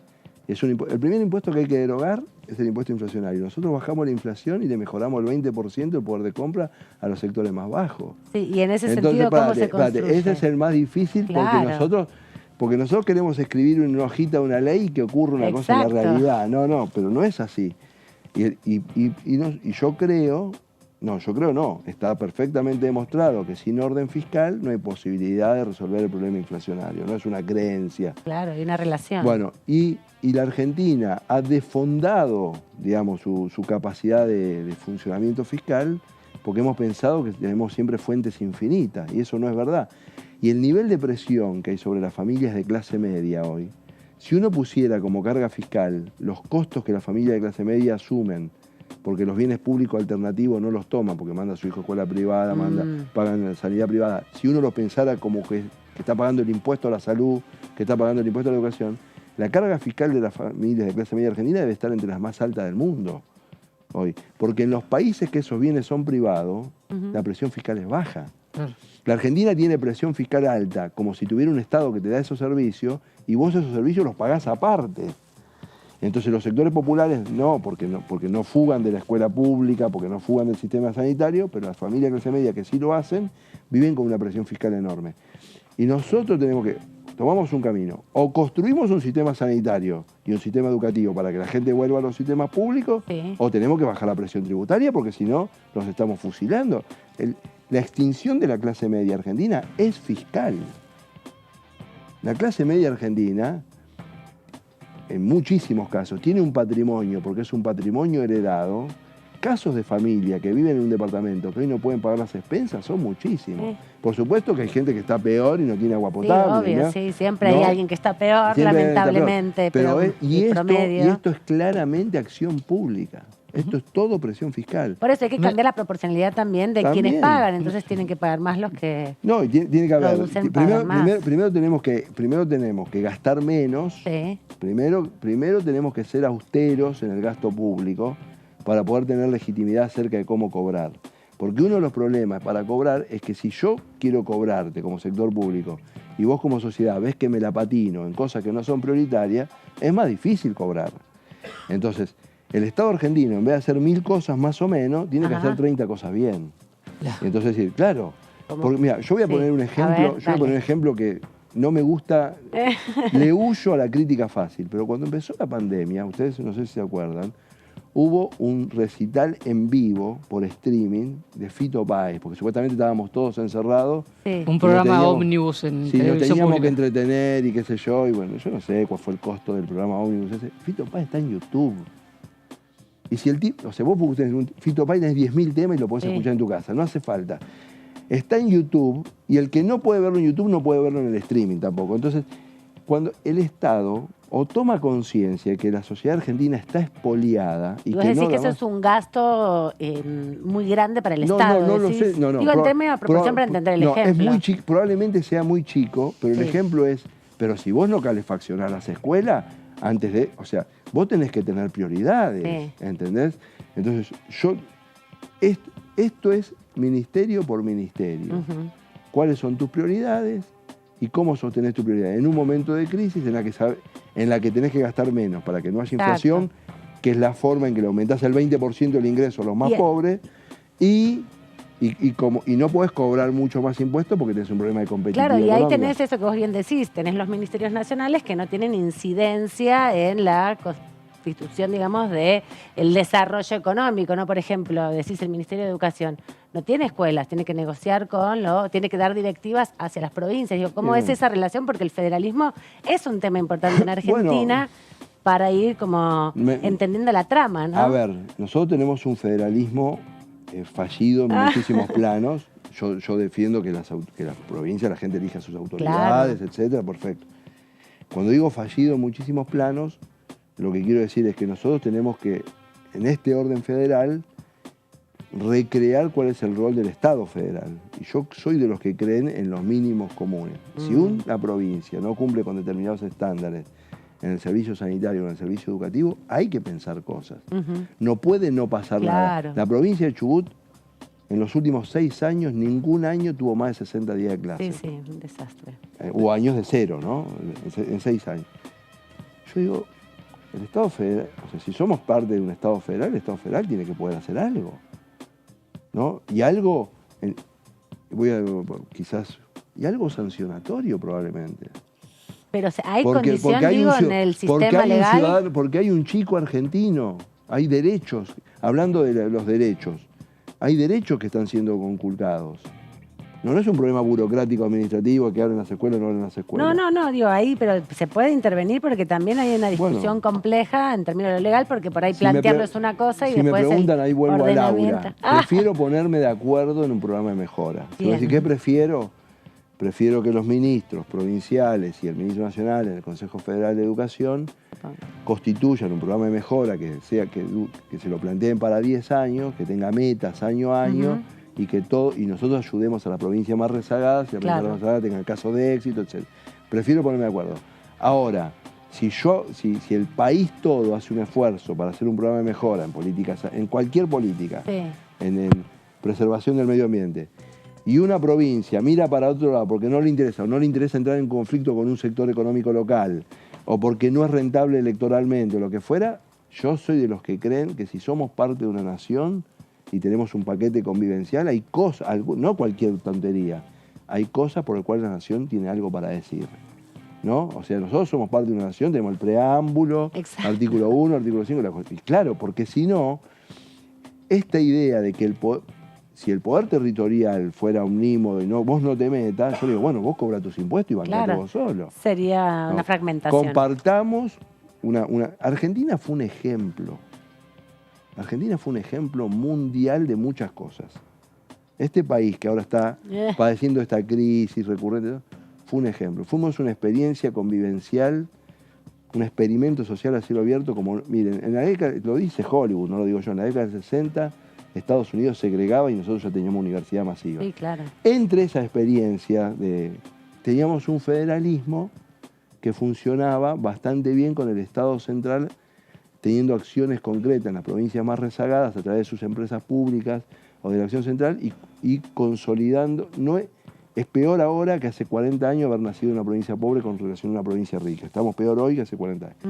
Nosotros ya hicimos algo importante, que fue recrear un Estado casi en un territorio con enormes espacios vacíos. La presencia del Estado Nacional se hizo desde el Alto Valle de Río Negro, regando hasta llegar con el ferrocarril a lugares inhóspitos. Nosotros tenemos que recrear una utopía convivencial, que significa que las provincias son muy importantes, tienen cosas a su cargo, la nación es muy importante, pero arriba de la nación y arriba de la provincia están los derechos de las personas. No está primero la burocracia y después los derechos, están primero los derechos y después la burocracia. Y preguntarle, en un escenario donde ya pasaron las elecciones primarias, ¿qué imaginás que va a pasar en el Congreso y qué va a pasar con la sesión que pidió la oposición por alquileres el 23 de agosto? Yo creo que esa sesión va a tener quórum. Yo creo que se va a tener quórum sobre todo porque creo que con el tema que es posterior a la PASO, eso va a ayudar al quórum. Creo que se va a derogar la ley de alquileres. Vamos a volver a una situación anterior que no es tan ideal, pero con el tema de la actualización más corta y el contrato más corto pondrá algunos inmuebles más en el mercado. Pero el rostro de fondo de ahí, el problema de fondo del alquiler de Argentina viene para largo, porque lo que nadie quiere decir, y está por detrás de todo esto, es que en los últimos 4 años cayó casi el 20% del salario real y en los últimos 8 casi el 30%. Entonces el problema del alquiler tiene un rostro regulatorio, pero tiene un rostro que somos más pobres. Entonces llegábamos justo con el alquiler del 3 ambientes, una pareja con un hijo trabajando, y ahora nos llegamos justo porque somos más pobres. Gracias, Fabio, por este ratito aquí. El análisis, te sacamos toda la información que pudimos. La próxima te seguimos invitando para que participes, porque siempre tenerte acá presente es mucho más interesante la charla, ¿no? A veces el delay hace que sea todo más complejo. Así que gracias y bueno, nos vemos para la elección. Nos vemos. Nosotros nos vamos directamente a nuestro móvil, nos está convocando nuestra compañera Sofía Raimundo.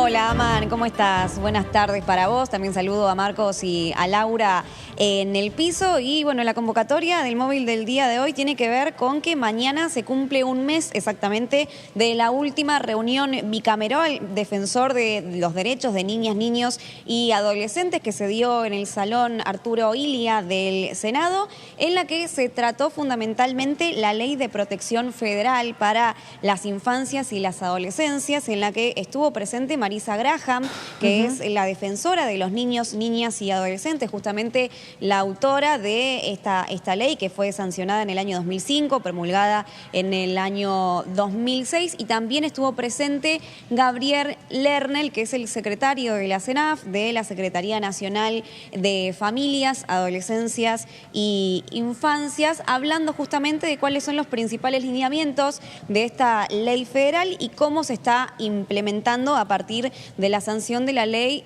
conocida como Lucio Dupuy, ¿no? La 27.709, que justamente, bueno, fue consecuencia del brutal asesinato a golpes de este pequeñito de 5 años en La Pampa por parte de su madre y de la novia de su madre. Incluso esto fue noticia hace 6 días, una semana nada más, porque el abuelo Ramón Dupuy salió a hablar justamente de cómo era la vivencia que tenían estas mujeres dentro de la cárcel. Dijo que parecía que estaban teniendo una luna de miel, entonces pidió que las separen y que las pongan en diferentes cárceles. Y bueno, como consecuencia de este hecho tan aberrante que puso en evidencia las falencias y las deudas que tenía el cuidado de las infancias, se siguió adelante con esta ley que a partir de este mes comenzó con las primeras capacitaciones. Esto, por supuesto, lo traemos a colación no solo porque mañana se cumple un mes de esta reunión de la Comisión Bicameral para defender los derechos de las infancias, sino porque estamos atravesando el mes de las infancias, que hace no mucho se llamaba el Día del Niño. Bueno, comenzó justamente con estas gestiones, con perspectiva de género, a cambiar este nombre, a llamarse Día de las Infancias y de las Adolescencias también, para reconocer justamente los derechos de los más vulnerables, podríamos decir, los que están construyendo su identidad aún, y por eso la importancia por parte del Estado y por parte de los funcionarios estatales de proteger esta construcción. Bueno, no solo igualmente se llevó adelante por parte de los funcionarios públicos las explicaciones de cómo avanza este plan, sino que también se plantearon nuevas deudas, ¿no? Nuevos objetivos que tienen que ver con la salud mental en las infancias y además con, bueno, el tema de la gestión menstrual para las niñas y adolescentes, que es una gran deuda de las mujeres en general, pero que en las infancias y además en las poblaciones vulnerables se hace muchísimo más necesaria la participación del Estado. En lo que respecta a salud mental, se abordó fundamentalmente por parte, después de lo que dio a conocer, obviamente fue transmitida en vivo y en directo esta comisión bicameral, pero María Clara Vega, que es la presidenta, habló sobre el tema y, bueno, dio a conocer detalles sobre cuáles son los avances de este tipo de propuestas que tienen que ver con la prevención de los suicidios y, bueno, de cómo abordar los temas de bullying también en las infancias y en las adolescencias, y cómo los tres poderes del Estado y además los clubes y las escuelas, por supuesto las familias, los núcleos cercanos, tienen un rol fundamental en la construcción de herramientas para poder afrontar este tipo de situaciones difíciles emocionalmente para los adolescentes y los niños. Se dieron a conocer datos sobre suicidio adolescente, son datos realmente alarmantes que hay que atender, y por eso fue un tema que plantearon y para el cual van a desarrollar políticas públicas para hacerle frente. Y el tema de la gestión menstrual también fue otro ítem muy importante que se trató en esta comisión bicameral, que obviamente habla de un problema que tiene la sociedad argentina en su conjunto, incluso mundial, podríamos decir, para atender las necesidades básicas que tienen que ver con el alcance económico que tienen las niñas y adolescentes y las madres, ¿no? Porque en mayoría de los casos los hogares son sostenidos por las madres para poder afrontar los periodos menstruales. Bueno, por supuesto, esto estuvo acompañado por diferentes diputadas y senadoras nacionales, estuvo Caparrós, estuvo Mabel Caparrós, Carla Carrizo también, la diputada Gorleri, Besbesian y demás senadoras abordando este tema, y bueno, tiene más peso, más redundancia justamente en el mes de agosto, porque se celebra el tercer domingo de todos los meses de agosto, el Día de las Infancias, así que qué mejor que hablar sobre estos temas tan importantes para nuestra sociedad en general y también sobre lo que se hace puertas adentro de nuestro Congreso Nacional. Gracias, Sofi, por esta información y por recordarnos sobre todo, bueno, las deudas pendientes que va teniendo el Congreso de la Nación respecto a los temas de las infancias, y aprovechar el evento del domingo del Día de los Niños, las Niñas, de las Infancias, no solamente para hacer regalos, sino para recordar también y reconocer las situaciones de tanta desigualdad y violencia que viven en este tiempo las infancias. Muchas gracias, Sofi, por traernos esta información. Sí. Por supuesto, es un día para recordar justamente las deudas, como bien decías, y también para celebrar las infancias con regalos, pero además para tener en cuenta que si uno puede vislumbrar algún tipo de situaciones violentas contra las infancias, lo puede denunciar llamando a la línea 102, que es gratuita, y a partir de estos tratamientos que se dieron dentro del Congreso también se llegó al acuerdo de que los denunciantes sean anónimos, que esto no es un dato menor, para proteger la identidad de todas aquellas personas que denuncian estos hechos. Muchísimas gracias, Sofía. Ahora sí, hasta cualquier momento. Hasta luego. Adiós. Acuérdense que la línea 102 se ha nacionalizado, ¿no? Hubo una discusión muy importante también en paralelo a la pandemia, donde se planteó la discusión respecto de cómo avanzar en la nacionalización de esta ley, ¿no? Ayer vino mi hijo por primera vez y me dijo, papá, se viene el Día del Niño. Bien. La primera vez que registra que existe un Día del Niño. Justo Claro. estaba pensando eso, que ayer a la noche cuando estaba por llevar a dormir, me recordó que Ya. se viene el Día del Niño. Ya tiene esas cuestiones en mente. Le preguntaba justamente, Marquitos, a Fabio Ketlag al final de la entrevista, Sí. muy interesante. Además, tiene mucha información, Ketlag tiene muy buen análisis político. Exacto. Sobre la sesión del 23. El 23 de Una agosto. Sesión O sea, convocada por la oposición. 10 días después de las PASO, ya está por lo menos hecha la convocatoria de parte del oficialismo a los principales bloques de la oposición. Eso es importante porque fue convocada por casi todos los bloques de la oposición, Sí. ¿no? También para dar cuenta Bueno, de la inquietud. una de las incógnitas es el quórum. Recién nos decía Ketlag que van a tener quórum, están convencidos de que van a tener quórum, para tratar el tema principal, que es los distintos proyectos para modificar la ley de alquileres actual, que fue sancionada por este mismo Congreso, prácticamente esta misma conformación en el año 2020. Ujú. Perdón, el Senado en el año 2020, en el 2019 diputados. Y hoy, en Juntos por el Cambio, como dijo el diputado radical, empezó a primar la posibilidad de directamente derogar y desechar los dictámenes que están de las comisiones, esperando desde hace un año por su aprobación en el recinto. Pero Eso bueno, es otro de los datos. aclaremos una situación primero, porque siempre es importante. Nosotros por ahí tenemos toda esta información dentro de nuestras cabezas, tan acostumbrados, pero una cosa es sesionar con proyectos que tienen dictamen y otra cosa es sesionar o tratar en recinto proyectos que no tienen dictámenes, tienen Hay que ver mayorías si- diferentes. Sí. Hay que ver cómo lo instrumentan, es verdad, eso. Porque eso se Porque planteó en tiene- la última sesión, ¿no? El diputado Lombardi había propuesto y el diputado Finocchiaro habían propuesto derogar la ley de alquileres sobre tablas, dar esa discusión. No alcanzaron con el número que se requiere, por eso después de la sesión se resolvió convocar al Hay que ver si 23. imponen alguna mayoría para discutir el tema antes en comisión y llegar con un dictamen que proponga la derogación. Bueno, ahí tienen que sumar, por lo menos, si es un proyecto de derogación, Una buena- solo la Comisión de Legislación General. Es una buena observación lo que haces. Porque ahí, y la conduce el oficialismo, no le va a ser tan fácil, me parece, a la oposición lograr eso. Por ahí bueno, es que no sé si llegan tampoco con los votos que fuera toda la oposición sin el Frente de Todos, que tiene 118 Bueno, diputados, hay si que- alcanza. Sin Todos, alguna todos, parte del todos, interbloque todos. federal, porque además hay que ver qué piensan adentro del interbloque federal. Entiendo que en su momento el Partido Socialista, los dos diputados del Partido Socialista, no estaban tan de acuerdo con la derogación, Ujú.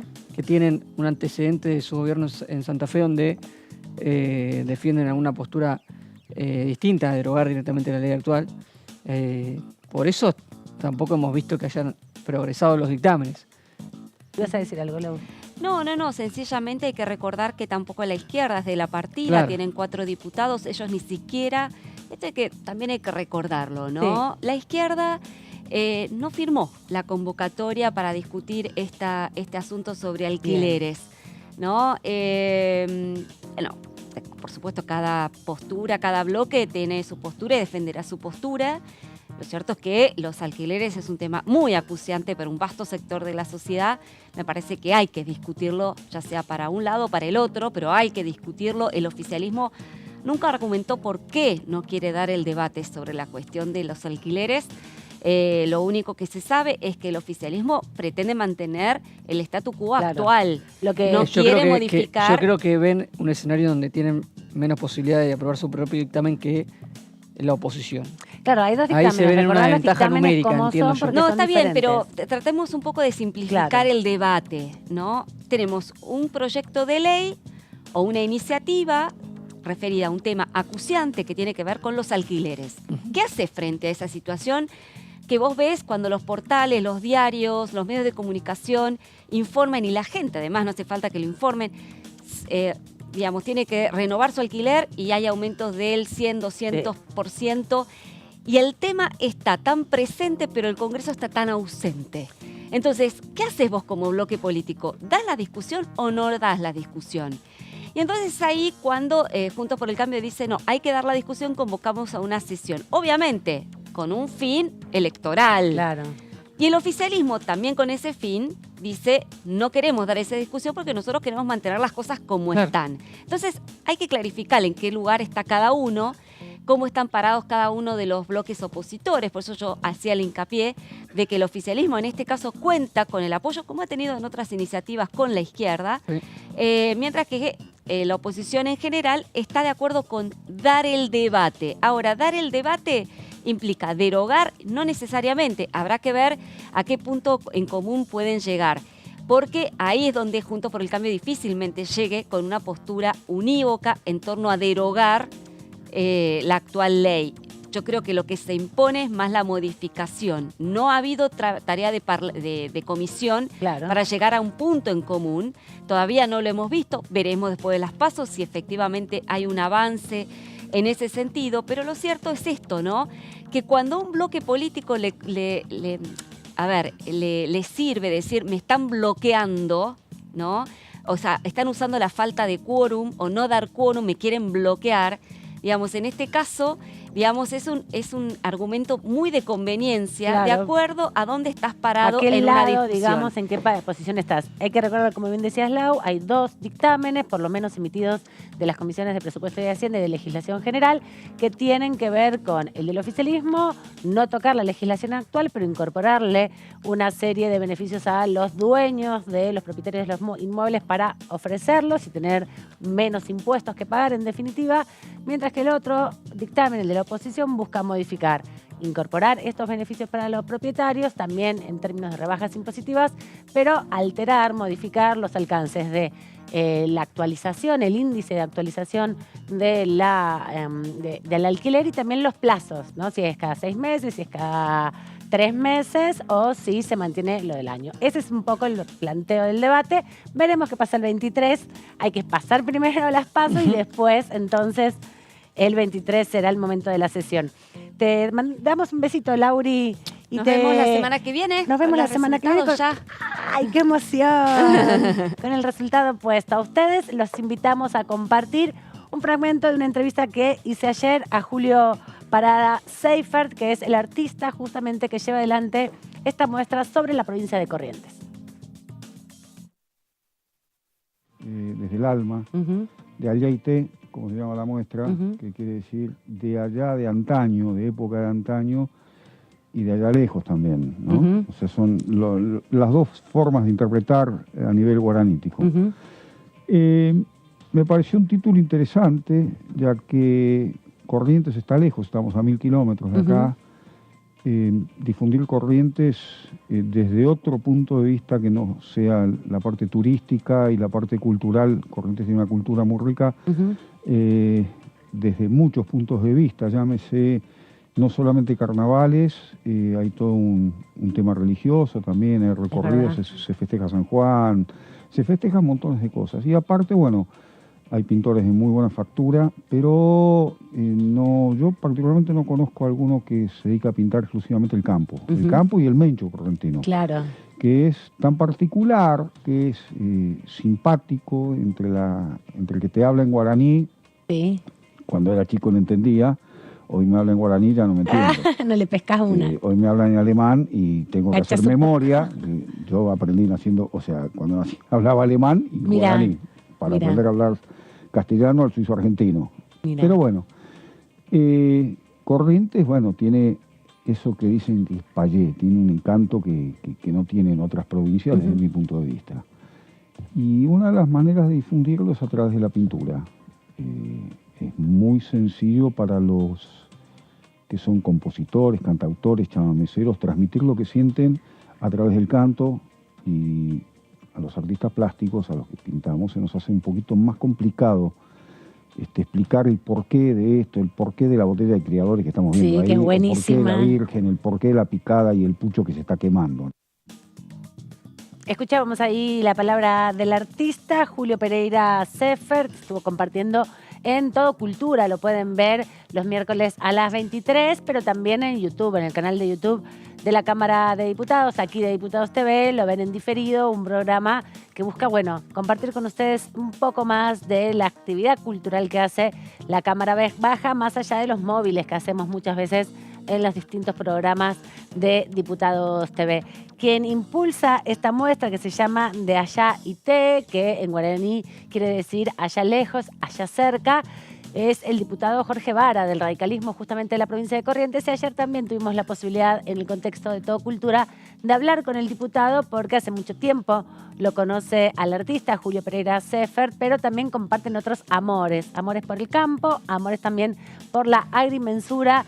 Y le invitamos un ratito al diputado Vara desde la distancia para conversar sobre el arte y la provincia de Corrientes. Básicamente, la intención, sabiendo que tenemos algunos espacios disponibles como para traer artistas, lo lógico es traer de la provincia, y sobre todo si uno de una provincia como la nuestra tan característica y que valora tanto sus cosas, lógicamente había que hacerlo así, de esta manera, ¿no? Acá lo tenemos. Y Julio, si bien es medio correntino y medio bonaerense, y de rato un poco porteño también, representa muy bien lo nuestro y sabe pintar lo nuestro, entonces me parecía adecuado. Y sobre todo, además, hay dos cuestiones. Una es el tema de Corrientes, y el otro es la cuestión del campo. Y a mí me tocan las dos cosas, por ser correntino y estar vinculado profesionalmente al campo. Entonces, además, la idiosincrasia propia de la gente, ya sea de la gente de campo o que ha convivido mucho en ese entorno, son idiosincrasias muy particulares y muy compatibles, sobre todo. Así que en general, no quiere decir que entre todos nos entendemos bien, pero hay mucho más probabilidad de entenderse que no entenderse. Me parece que es muy valorable y sobre todo porque es una caja de resonancia fuerte federal, ¿no sé? En realidad el Senado es más federal que nosotros, porque las representatividades son iguales todas, pero de todas maneras la Cámara de Diputados también, ¿no? Así que es lógico hacer esto.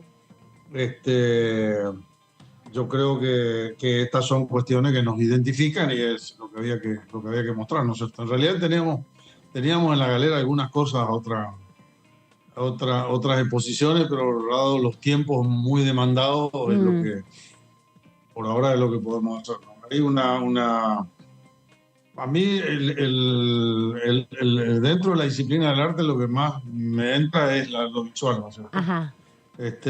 Bueno, y fotografía también. Sí. Y tenemos algunos fotógrafos muy buenos sobre cuestiones nuestras, ¿no es cierto? Perfecto. Así que vamos a tener más muestras de Corrientes.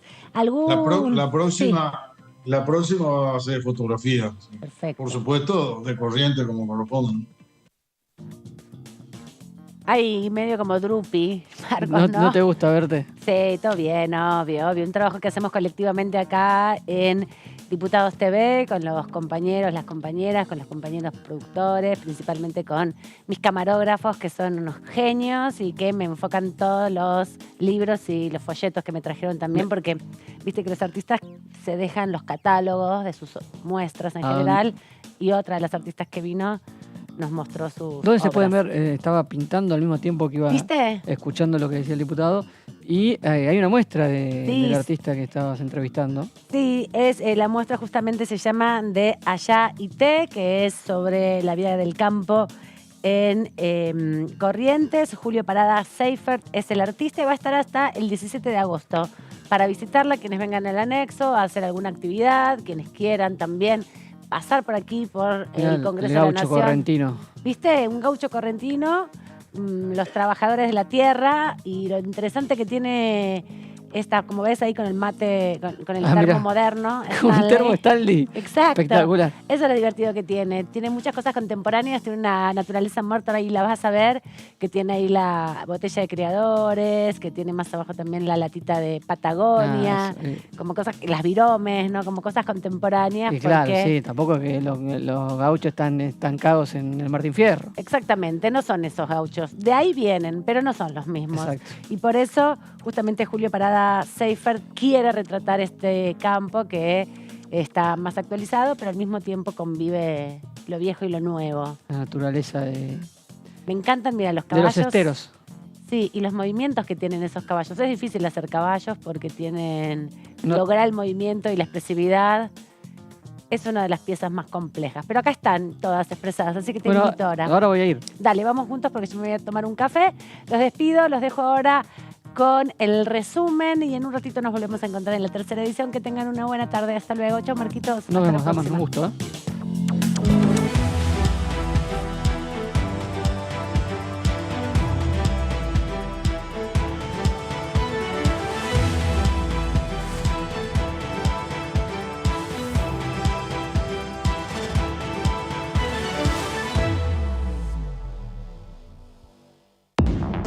Hola, hola, ¿cómo andan? Bienvenidos, bienvenidas a la tercera edición.